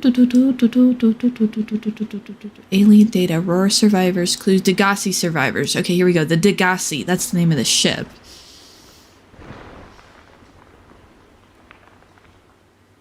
Oh. Okay, wow, I may have to check out that show. Dang, that sounds like serious stuff. This island is a godsend. Look out of the window. No predators, fresh food. No building materials, nothing left of the ship. And your kid says we're gonna starve without more grow beds. Speak up, kid. It's true, Father. The natural growth rates are too slow to keep supporting us. All I'm saying is ocean's got us surrounded. No use hiding. Sooner or later, we'll get our feet wet. The rest of your life may have been a fight, Maida, but I've made my decision. You want to forfeit your emergency pay to take a swim? Go ahead. Believe me, I'm thinking on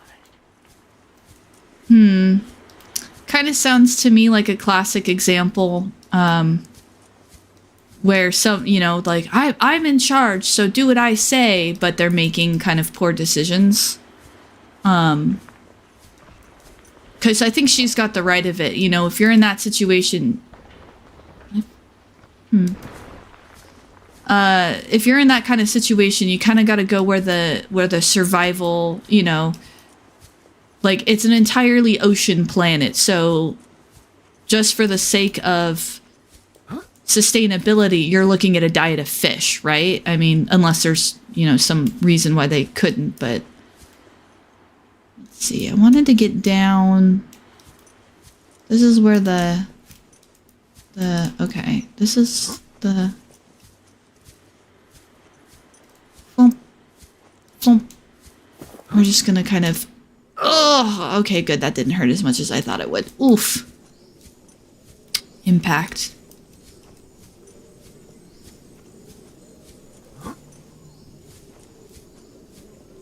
Okay. Oh, wow. Look at that gorgeous moon, though. I think it's gorgeous anyways. Let's go. Oh. It's like a bright light. Is that a bright light?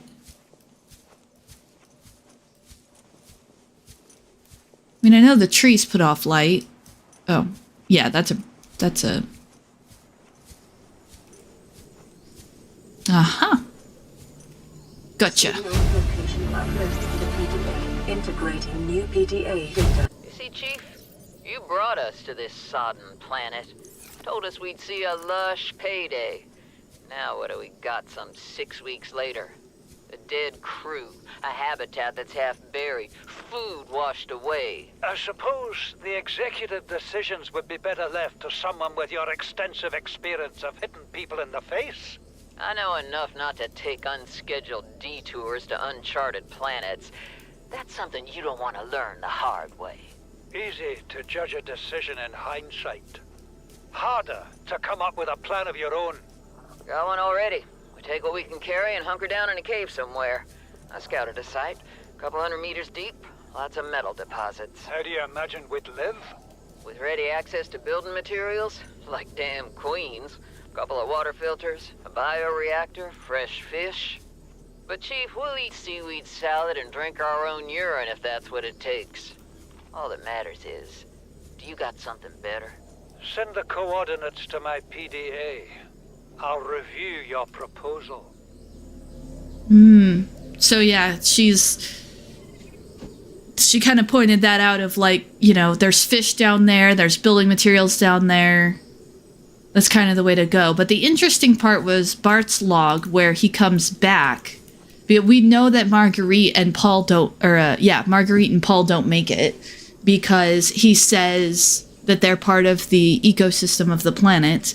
And he said they do not want us down there. So the mystery kind of builds because clearly something funky is going on with so many ships crash landing here. And he said they. Oh yeah, I guess you say well-detailed alien worlds. It'd probably be like my like fantasy worlds, you know, like the appreciation of world building. I do know one other sci-fi series that I'm actually a pretty big fan of is the Mass Effect series because I really like the way that they did the aliens and the shit. When I played Mass Effect, the first game for the first time, with, you know, back on the 360, Welcome aboard, Captain. I spent probably a good 45 minutes one time, and just sitting there reading the data logs on like, here's the Krogan, here's who they are, here's the Solarians, here's who they are, here's how they work, here's their history. Yeah, I spent a long time just reading up on all this stuff because I was like, oh my gosh. And I remember being really, really mind blown because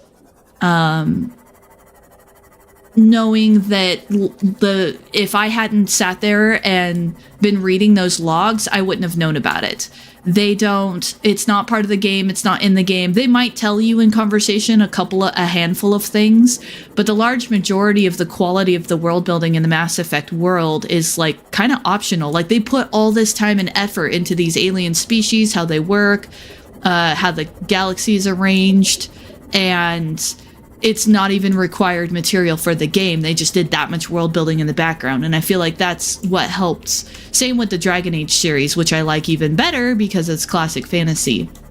So I like both of those worlds because I feel like there's just so much detail and so much going on, and the funny part is that it's not even required for the game.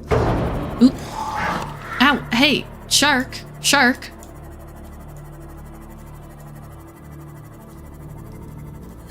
Nerd, yeah. And I've read almost all the Dragon Age ones too, and I own 3 of the Dragon Age books, which I have read. In fact, one of my favorite memories when Inquisition came out, and I genuinely enjoyed 2, but just, you know, I understand that it was a different game. So when Inquisition came out, I had read, I forget the title of the book, but I had read the Asunder. That's the name of the book. I had read Asunder. So when Inquisition came out and you meet Cole for the first time, in the game, if you just meet him in the game, it's like weird looking kid with a wide brim hat. And especially if you, whoa, I don't have a radiation suit apparently. He's just a weird kid, right? And I was sitting on the couch with my roommate and my, at the time, boyfriend, and we were playing the game, and I jumped off the couch and I'm like, oh, it's Cole! And I got so excited, and they both looked at each other, and they looked at me, and they're like, what? And I'm like, it's Cole! Because I already knew who and what this character was, because I had read the book, and that moment of, like, immersion, of, like knowing something and seeing something come back from the universe, and knowing what that meant when everyone around me didn't, was just a real striking memory for me. Yeah, 1.2 kilometers. That's a huge ship. Now, granted, I feel like a spaceship has to be big.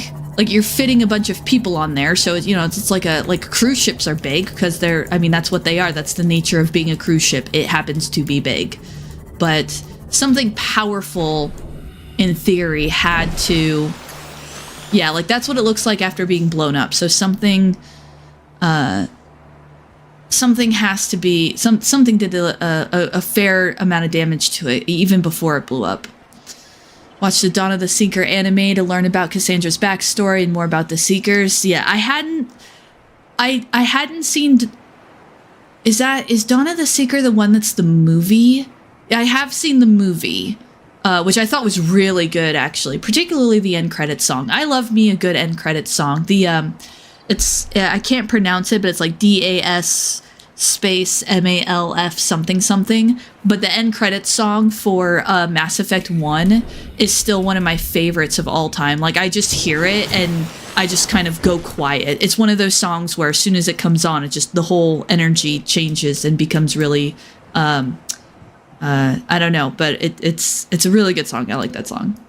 High priority automated message from Aurora Live Pod 13 coordinates attached. Live pod is carrying high priority passenger.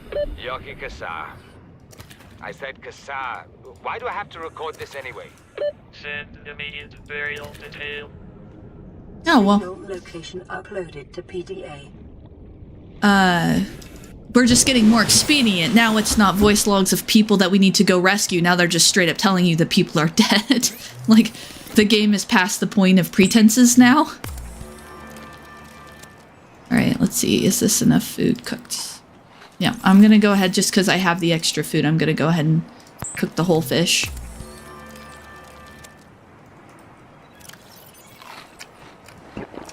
Okay, so we really need to stock up on some food and water supplies, which means salt. And I need kelp. Kelp. Those are floaters. We're gonna go towards the ship. I think there's a kelp forest kind of towards the ship.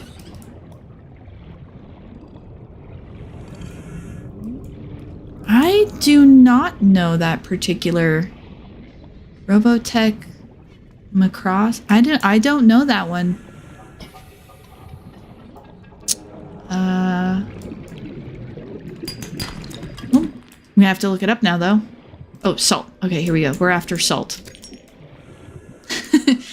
I'm after salt. Join of Call of Duty lobby. Hey.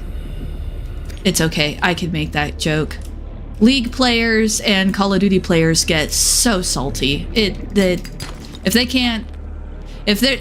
you meet a player of those two franchises and they're aware of that, then we're cool. If you meet a League player and they're not privy to like the level of salt, like if they're not self-aware of it, then they're probably one of the salty ones, the saltiest ones. There's those two franchises. Well, and I guess there's other franchises too. I heard back in the day that WoW players got extremely salty. I didn't have much interaction with WoW players, particularly back when WoW was like a thing. The hidden joke there is that WoW players never came up for air, and you know, all of the horror stories about people like abandoning their pets and stuff for playing too much WoW or losing their jobs or whatever. That's the joke. See, I never interacted with WoW players because they like don't exist or didn't disappeared. That's why you only play solo games. Yep.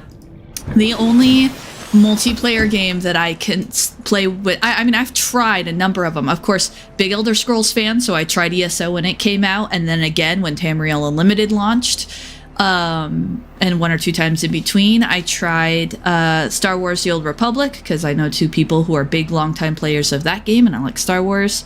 Tried Guild Wars 2. At 2 points in times, I tried WoW. It was alright. I mean, it was fun. I liked playing it undead, but every single MMO I've ever opened, I get really interested and I play it for like maybe a month and then I stopped. So the only MMO that kept my attention and I actually opened back up and returned to, even after being away for months or a year, is Guild Wars 2. There is something about Guild Wars and Guild Wars 2, primarily 2, that just, I mean, I can't think of any complaints for it. I absolutely do love the game because you can walk away for a year and still come back and basically not miss anything.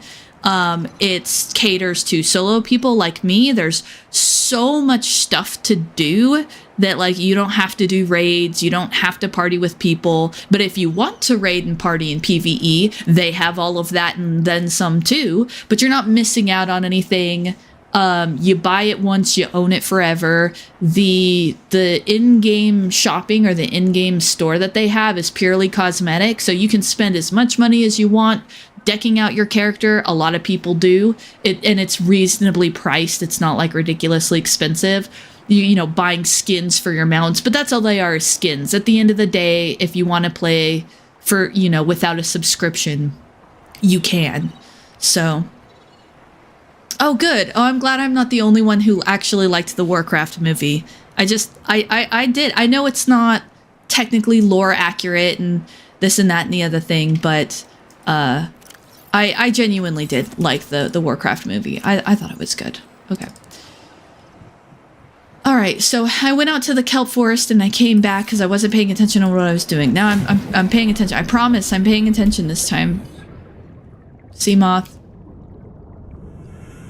North, south. South is towards the ship. Let's go towards the ship. I think there's kelp this way. In fact, let's just take the sea moth and get there. Come on, Tori. Stay on task. Stay on point. Quit getting distracted, Tori.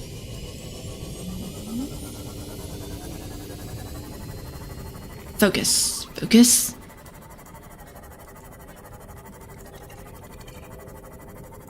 Radiation suit. Radiation suit because we tried to get to the Degassi habitat to investigate it. And, yoink. Whoops. Yoink. Oh, and more radio.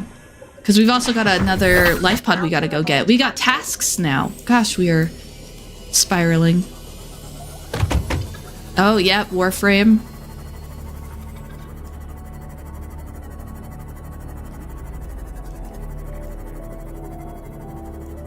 I remember I lived with a couple people who were really big into Warframe. I did get 2 of those, right? Yep. I tried it. I didn't get into it. I don't know. It wasn't the setting for me. The planet now. Oh. We have a landing site for you that's, well, it's better than the alternatives. We've sent you the coordinates. It'll take us a couple of days to align our orbit. Should be able to establish direct contact with you during that time. Then we're coming in to get you. Cross your fingers, the weather holds. Don't leave us waiting. Sunbeam out. Oh, okay. So now they're coming in to get us. Well, yep, that's it. The game's gonna end in 40 minutes. Thanks for watching. Like, subscribe, yada yada. Okay, radiation suit. So now what we can do is now we can keep the helmet with us. Let's see. And we have salt. If we get some coral, giant coral.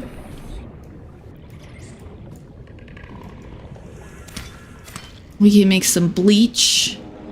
So we can make sure that we do have food, because running out of food, it's really easy to especially in the later game. So 1, 2, 3, 1, 2. Okay. It's really easy to lose track and not worry so hard about food and water in the late game, because you have equipment and things that make acquisition a lot easier. Like you can grow your own stuff, so food's readily available. But I've had that happen in other non-hardcore game playthroughs where I'm not paying attention and then all of a sudden I'm like, oh snap. Actually, wait, we have 1 peeper already.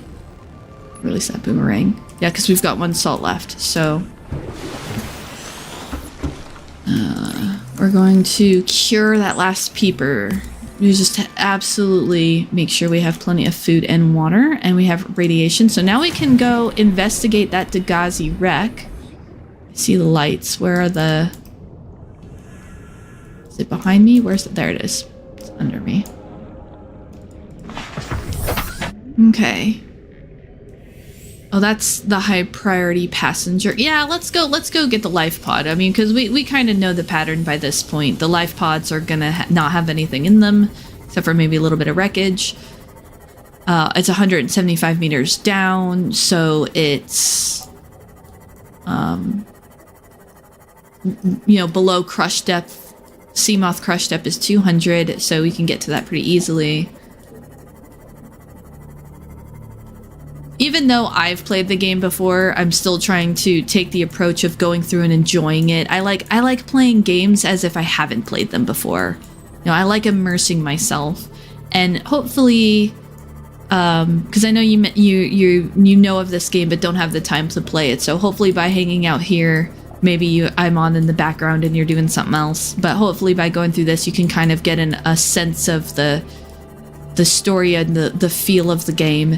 Subnautica is truly kind of original because it's the only survival game that I can think of that actually plays like it is survival. You build, you have resources, the map is open, you can go in any order, but simultaneously has a story, has a beginning, a middle, and an actual end. There is an end.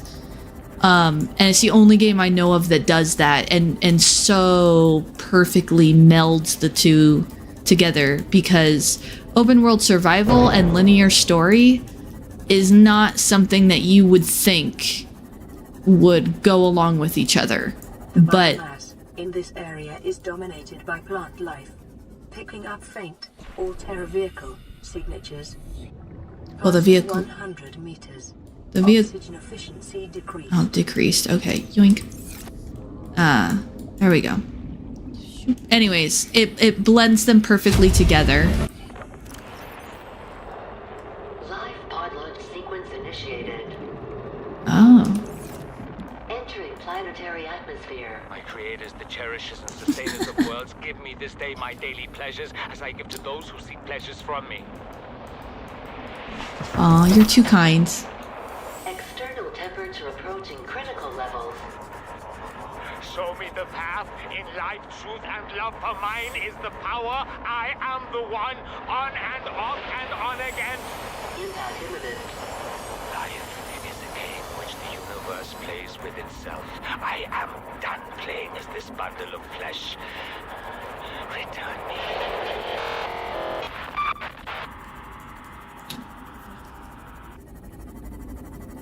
Oh, thanks for saying so.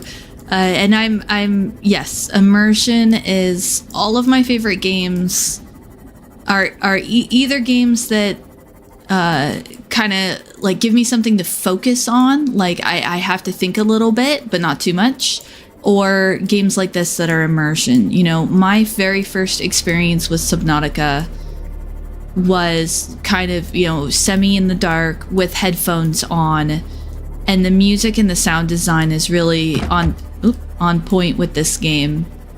And you know, when you haven't seen the deeper areas, like when we came up to the island or when we went down to that mushroom area, you know, I've been to the mushroom area before, so to me it's not new and exciting, but I remember the first time I ever saw it and just the sense of total wow, you know, just the eyes wide as I'm like descending down.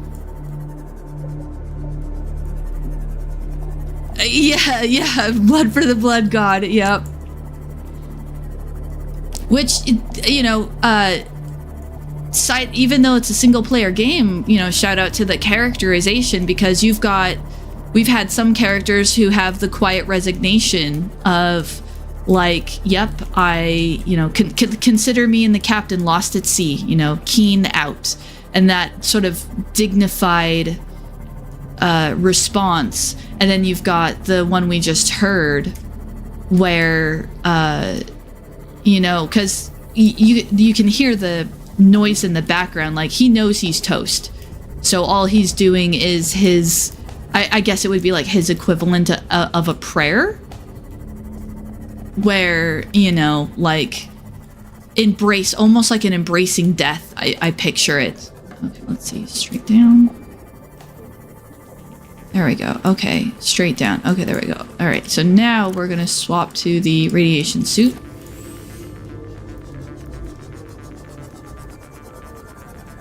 Into a new biome. Yeah, blood for the blood god. Oh, I have not heard that in a long time.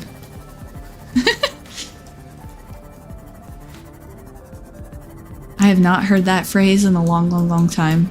Okay, there we go. And now we're in the land of purple. Go Vikings. Cough. Okay, so that's the habitat. We're gonna creep down. We're gonna get as close to 200 as we can.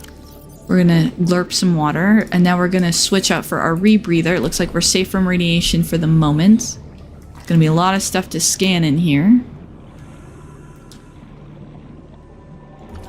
An Oculus. Scanning the fish is hard. Conditions in this cave support a microcosm of unique, possibly predatory life forms. Ah! Detecting an artificial structure somewhere in the region. You think? No, I shouldn't be sarcastic to the PDA. It doesn't know we're sitting right next to the artificial structure. Parcel charger. New blueprint acquired. Okay, thermal. Whoa! New blueprint acquired. Let's see. Drooping stinger. I wonder what it does. Or if it's dangerous. Stasis rifle. Oh, I didn't scan the stasis rifle when I was on dry land, did I? Oh well.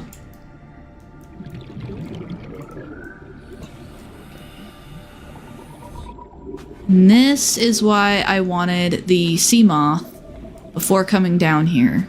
Is so that it would have a little pocket of air. If I was a smart kitten, I probably would have kept a sea glide so I could get to and from the air quicker, but you know what?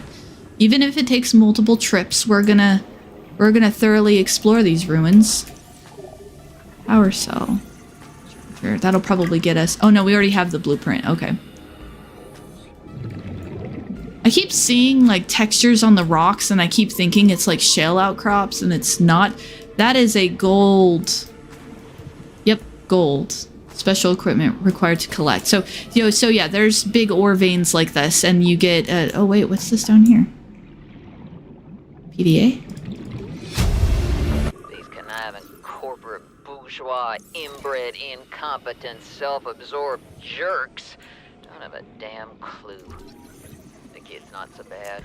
He's even useful. But I swear, everything that comes out of his father's idiot face is a narcissistic lie. He wants to stay in this cave, his problem. I'm the one doing the heavy lifting. When sea monsters are hunting you, you don't hide. You hunt the sea monsters. Then you build a bigger boat out of sea monster bones and you hunt bigger monsters. Aboard, Keep going until there aren't any monsters left to hunt you. I'm going deeper. I'm gonna find what shot us down and I'm gonna tear its damn heart out. I started the prep work. The kids taught me how to make enameled glass. I've started stockpiling metal ores to build myself a sea moth. I'll raid the indoor grow bed before I leave. New blueprint acquired. I feel like that lady's kind of got the right of it. Corporate bastards. What, the spotlight? Okay. It very well could be heavily inspired by them. I noticed when I played the game for the first time, most of the accents in the game, most of the scientists especially, are portrayed with kind of accents. Now, I'm not savvy enough to specify. I'm being an American, I'm not exactly good enough to tell the difference between different kinds of English. It all sounds like an English accent to me. I'm just fully admitting that. About the only difference that I can tell is what I've been told is an East London accent, but basically like a Cockney harsh English, and then like a proper English and Australian. Those are about the only three I can distinguish. But it would not surprise me if integrating new PDA data. It would not surprise me if there were, the developers have got to be from kind of all over. And I imagine if you live either in the UK or in Australia, you're a lot closer to the ocean than say like where I am. So there's probably more influences to be had there. And I mean, heck, you're making a game about being under the ocean. You probably want to pull from great places around the world, places that are notable. Lack of taking off my hoodie because it's toasty in here. All right, I'm back on track now though. Okay, back to game. All right, so let's start. Let's see, we've got one more. Who did I find? Because I don't want to drown. Oh, that's Aurora survivors. Where's the Gassy survivors? Here we go. Pecking order. Son, there is always a pecking order. And in our world, money makes a hierarchy. I pay Maida a fraction of what I pay you, and you a fraction of what I pay me.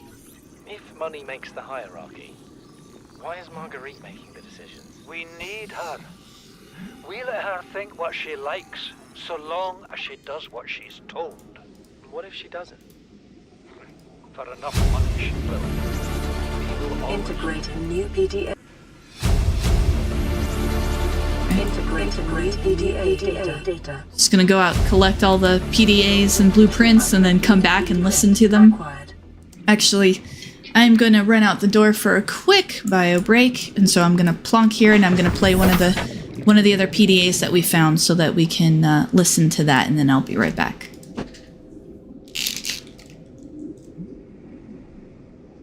I thought it might get claustrophobic living underwater. Father feels it is. He'd tell me it was childish, but I stare out the window and sometimes I think how lucky I am to see this world up close. Back on the island, I wouldn't have believed the creatures that live down here. The fish, they glow. There's one that's 90% eyeball. Snakes twice the length of a habitat compartment. Certainly, it's not all friendly. Most of the plant life is toxic. Learned that the hard way.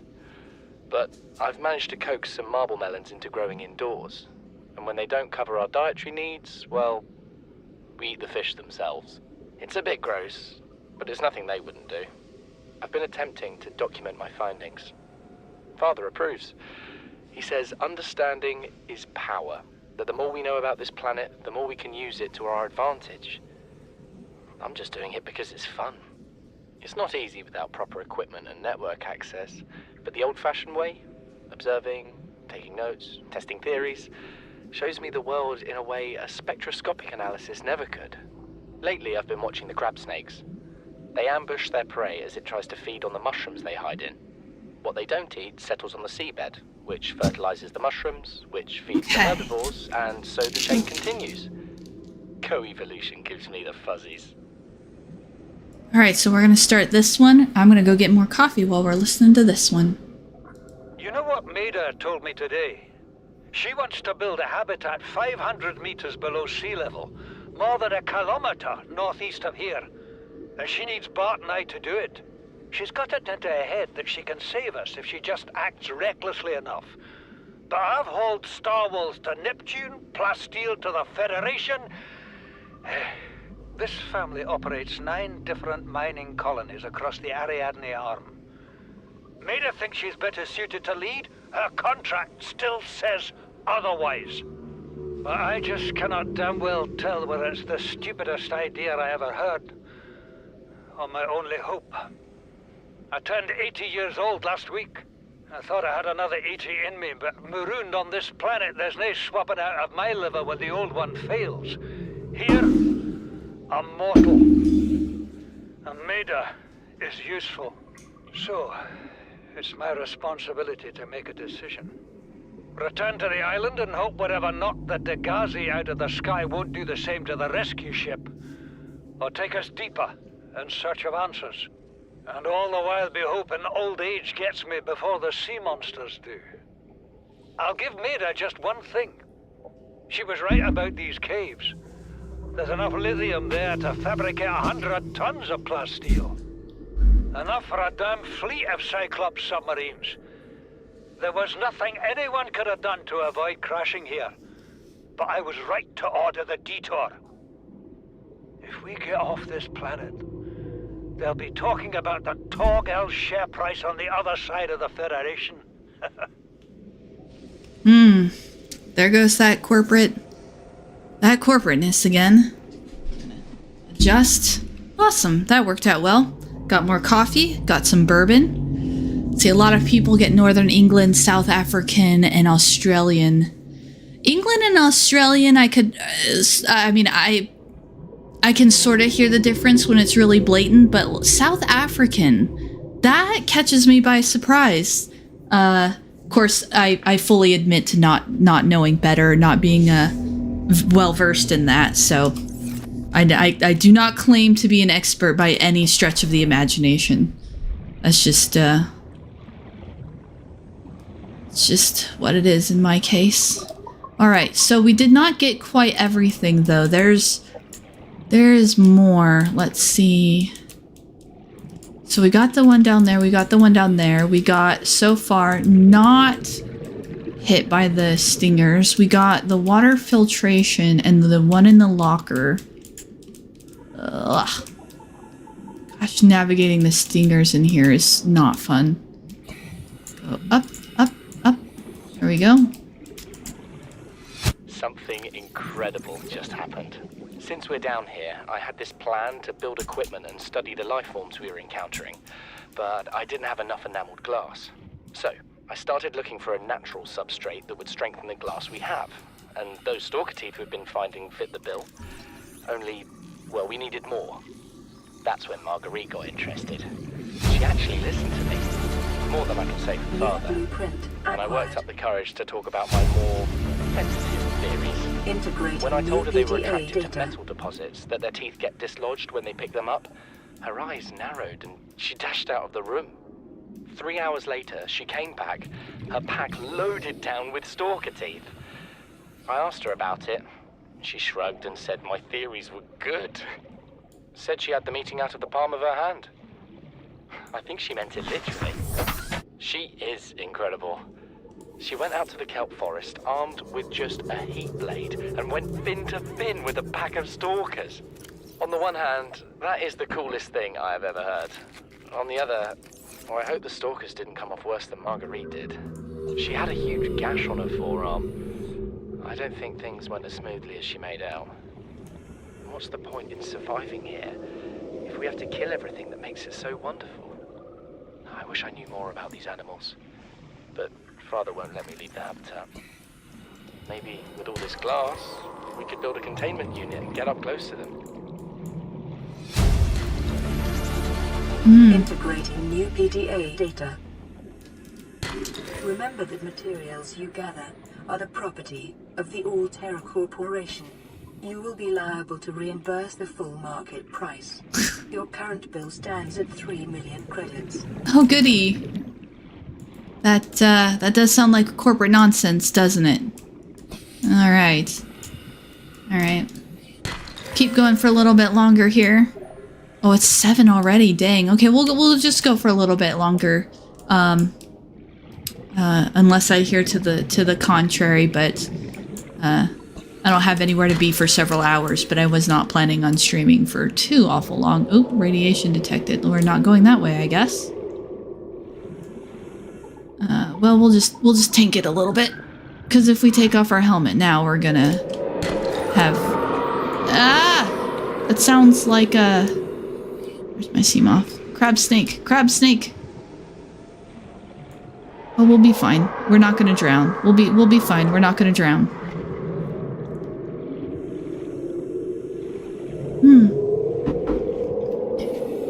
It is 6:56 in the morning here. So if I remember correctly, it should be about December 31st already for you. But I am not, I enjoy me some good bourbon. It doesn't really matter. I don't find that time of day, like what number is on the clock, is really significant to what time I am indulging in some good bourbon or whiskey. What matters more to me is what I have planned, what my availability is, what the rest of my day and or evening is going to look like. The whole concept of day drinking equals bad is a strange concept to me. Like, why does it matter what time of day it is? What matters is, am I going to work? Am I not going to work? You know, do I have friends over? Do I not? What I'm doing is far more relevant. Oh, hey, look at this. All right. Battery, I'll take that. Okay, I didn't think there was a platform so far out, but at the same time, we found that log where she,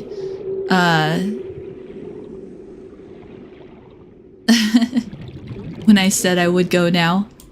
Well, you, I mean, you're welcome to stay up and hang out with me. I'm still gonna be here for at least a little while longer. I mean, I have bourbon, but, don't, you know, if you need to go to sleep, go to sleep. Absolutely. You gotta take care of yourself for sure. I definitely appreciate you being here and hanging out with me, though. I plan to do this every Saturday. I mean, obviously, we're not going to finish the game in one go. Cough, cough. I mean, it's ending in 17 minutes. What are you talking about?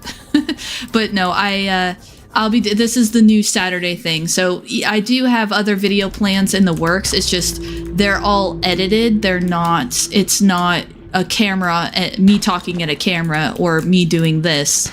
This is easy. This is just, I click a button and turn it on and my mic's up and away I go. But I have other videos that I'm trying to make that are more, animated is not the word for it, but there's no camera on myself and it's, something else entirely. So, and I work a full-time job and with holidays, and so I just have not had the time to work on them, but every Saturday morning, and I always get up around 5-ish, so it will always be around this time.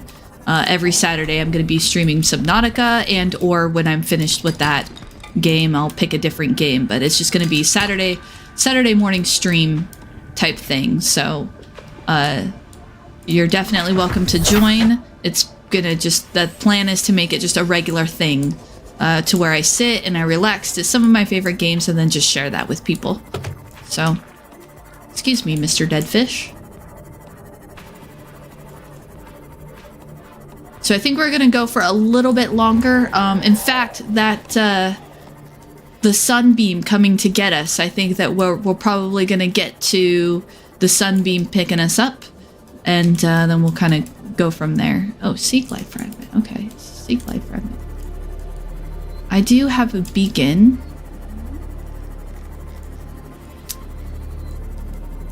Game Masters is wanting me to do live stream in 14 hours. Oh, noted. I'll have to pop on for that. I like it, you know, at least in the chat or anything. I mean, if he invites me, great. But I meant pop on, like, catch the stream.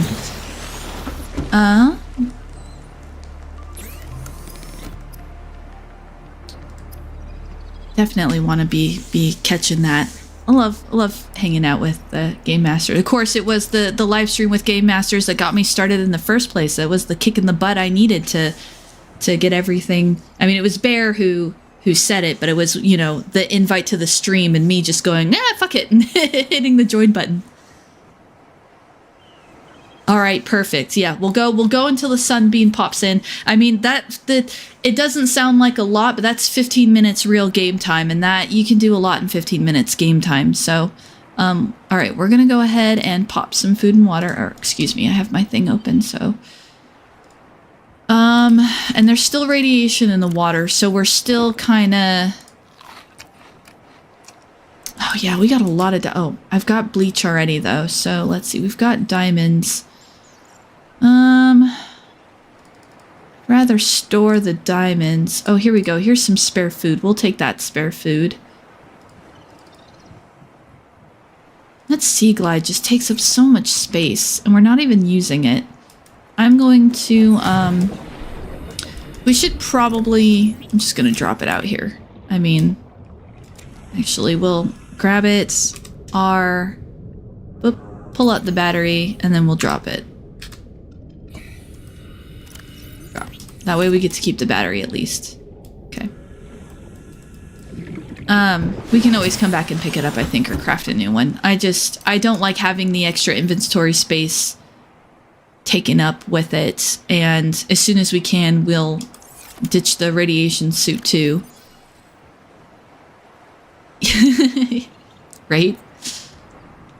It's definitely been super fun hanging out with you guys.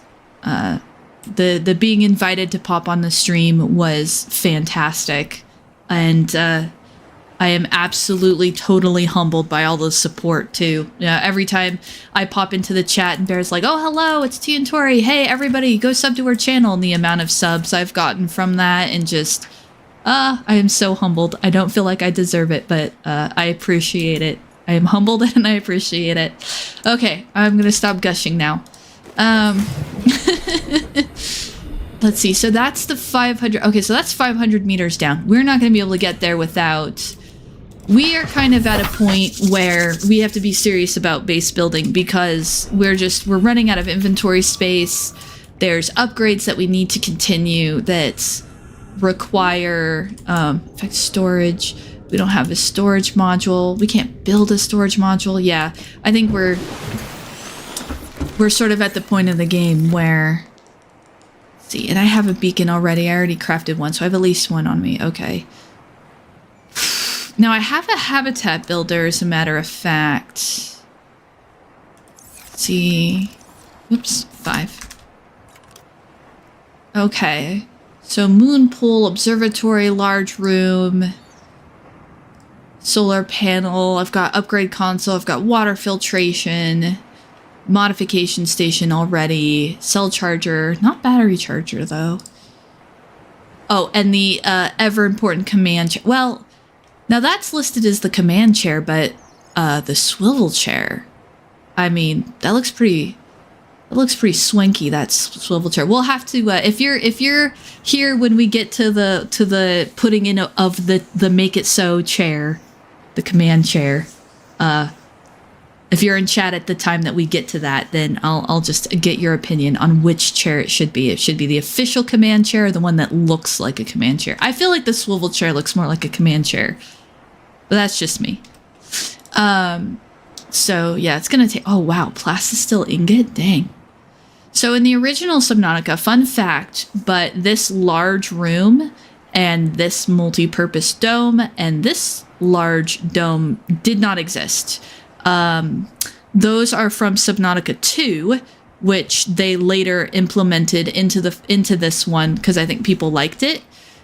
Same with the whole pinning recipes, being able to come over here and then pin the recipe, and then, oh, you can't see it because the clock's covering it, but up in the corner behind the clock is the actual ingredients for that recipe. That is also part of Subnautica 2, which they then just put into this game because they were loved features. I am going to continue to play the game without that. So in my funsies playthrough, I built the large... Whoops, it's over here. I built this, and I put a glass dome on it, and I did it for funsies because I like the large room, and it's kind of neat and all that jazz. But for this playthrough, since we're hardcore, and I'm kind of keeping to the kind of original experience of the game, it's original with air quotes, because it was in beta for a long time. Yeah, see it? The swivel chair, you know, the swivel chair has some prestige behind it. I mean, it's got the looks, right? It's got the looks. But yeah, we're gonna be building the space with only the components that were kind of part of the original release. Now, Subnautica 1 was actually an early release for a long time, and so there's different kind of eras. There's, I mean, the GUI that you see in the bottom left with the rounded, that wasn't the way that always looked. It used to be just standard vertical bars that would fill up and go down. The bubble, like this didn't always used to look like this with the GUI where each of the items are circular. That didn't always look like that. So there's kind of different eras. There was a point in time when, let's see, I think they had O2 and health I don't remember if it was food or water. I don't 100% remember, but there was a point in time where not all the metrics were the same either. So, and the tanks looked like everything looked different. So when I say original Subnautica, when it comes to the blueprints, I'm talking about I'm talking about the sort of like release, like after it was out of early access, but before they made this big update that incorporated a bunch of stuff from the sequel. Because I mentioned this in my last stream, but any game that prompts me to break out a notebook and paper is like top tier game for me. Like if I have to break out a notebook and start writing stuff down, that's maximum immersion for me. And a lot of these recipes, so if we go to plastisteel ingot, for example, or like polyaniline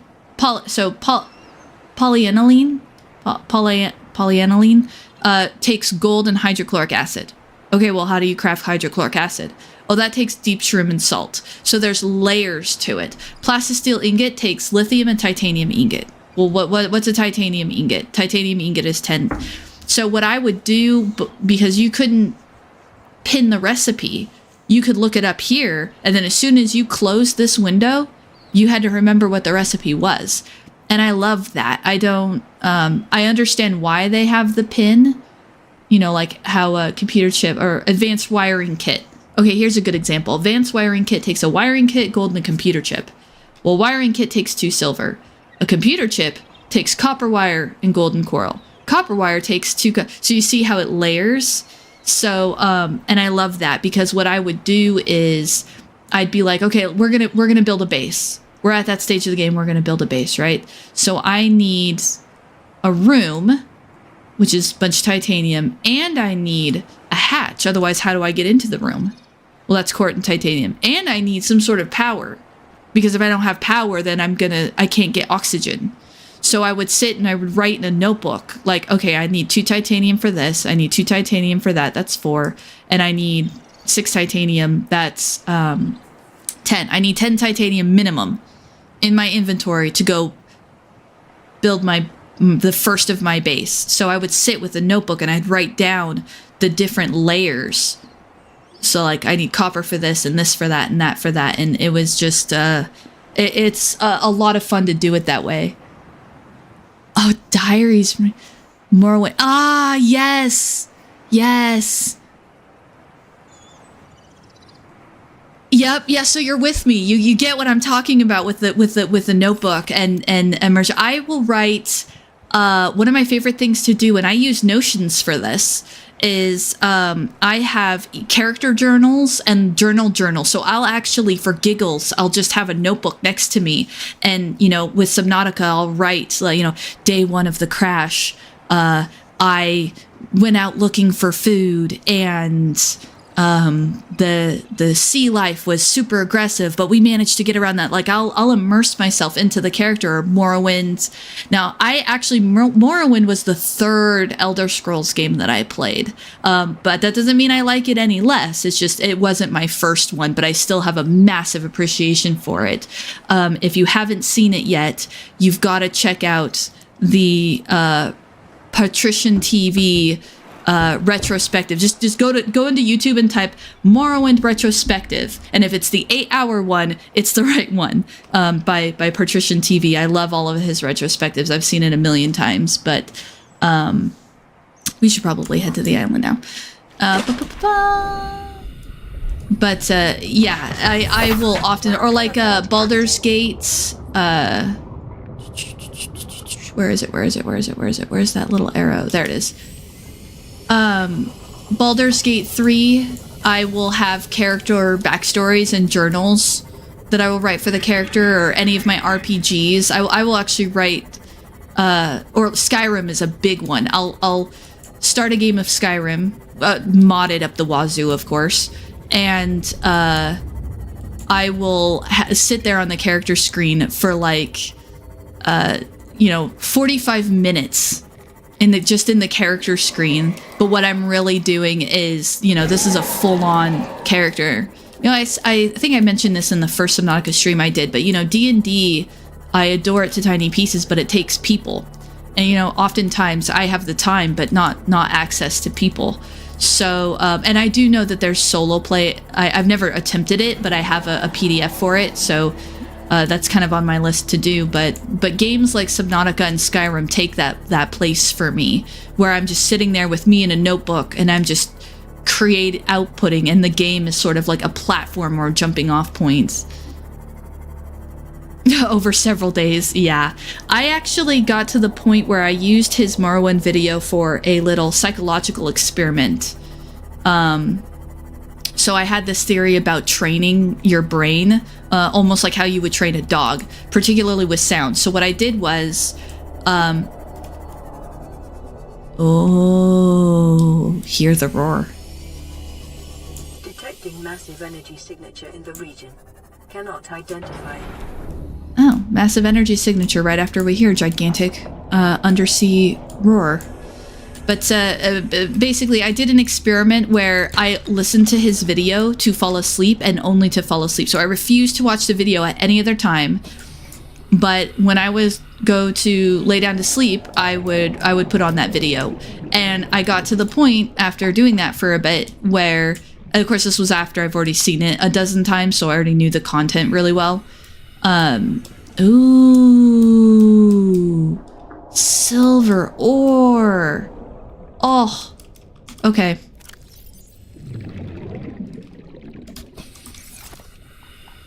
Where did it, what? Oh. Beacon, can you not turn around backwards? Okay, sure. Okay.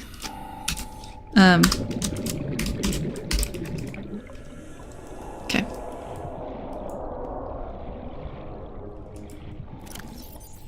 Oh, snipe, that was our last water. But yeah, basically I used his videos for a sleep experiment where I got myself to the point where I was kind of trained to, oofta. Oh, hello. Whenever I would hear the video, I would start getting sleepy. Like I trained myself to the point where if I heard it, no matter what time of day it was, if I heard it, I would start getting sleepy. It was kind of fun.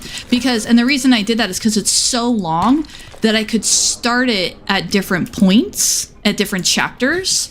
And so I wasn't hearing literally the same thing every time, but I was hearing pseudo the same thing every time. It was still the same voice, still the same video, still the same look and feel, if you will.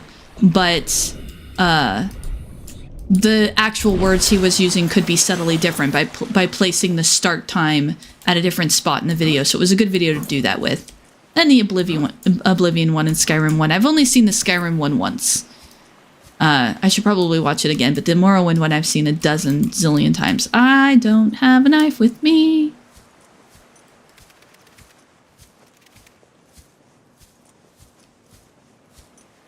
Well, let's see. On the left, okay, so on the left would have been... Oh, yep.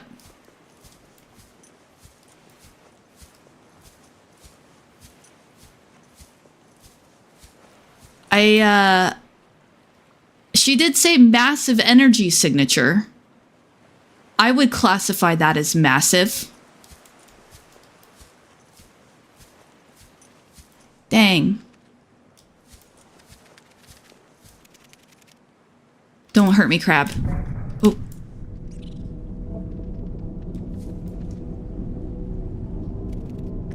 Oh.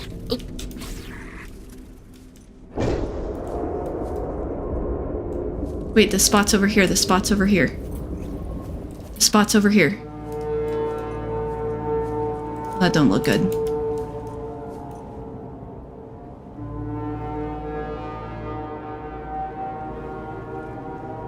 Alien indeed. Survivor, and not friendly looking. Man, I don't know how you held out down there. We broke an atmosphere and we're descending towards the landing site. Is that a building down there? What do you mean you can't identify it? Hold on. No turning back now. Positions, everyone. Touching down in 10, 9, 8. It's coming from the building? Change course. Set thrusters to full.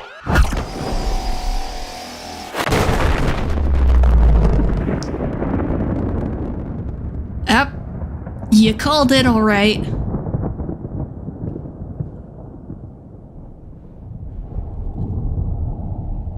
I bet you were wondering how the game was not going to end in 17 minutes. Or 36 minutes. Well, that's how the game does not end in 36 minutes. Oh, crab. I think a fantastic part of the design of that is that any player worth their salt is going to see that and recognize what it is right before the ship comes in. And the feeling, that sense and that feeling that you get of like, oh shit, as you realize what's happening, but the NPCs like don't realize it, is I will never forget the first time I saw this building, and the first time I saw that cutscene, it was just an extreme moment of, oh my gosh. Yeah. But also explanatory. So we crash landed, and you can hear it. It's like it's calling out.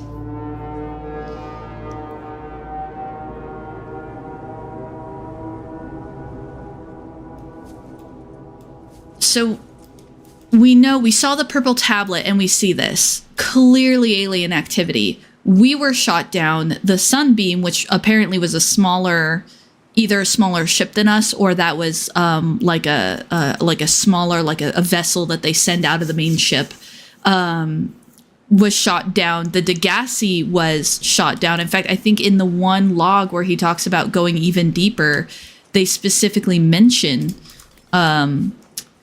getting something shot the Degassi out of the sky and rescue ships. It means that we can't get off the ship, nor can anyone else get on the ship. So, or on the planet. Like, there's no going back and forth. And whatever the weapon is, it was clearly powerful enough to damage the Aurora to the point of coming down. So now that's the next, what is it? What's going on? And why and how can we stop it? Because unless we stop it, then we're not getting off. And as promised, oh yeah, seeing that's all kind of up here. Of course, you can't hardly see it in the dark very well. But as promised, we will kind of call it there, and then we'll pick up. So usually I'm up at about 4 or 5 in the morning, mountain time, which I guess would be like, you said it was about 11 o'clock. So 10 to 11 o'clock for you, or 11 to midnight for you, which, if you're really interested in hanging out and seeing the rest of the story of this, I can adjust that time here or there to make it so it's easier for you to stop in and see it. Because, if you've never seen the big bada boom gun, but yeah, if you've never seen it, I wasn't kidding when I said there's actual story to this game, and it's pretty awesome. So, I don't know, pop in the Discord and let me know, but we'll go ahead and call it here for this morning. Thanks so much for hanging out with me. And like I said, I plan on doing this from this save every Saturday. So I'll be here again next week. Yeah. Big bada boom gun. Gonna go down here before I save.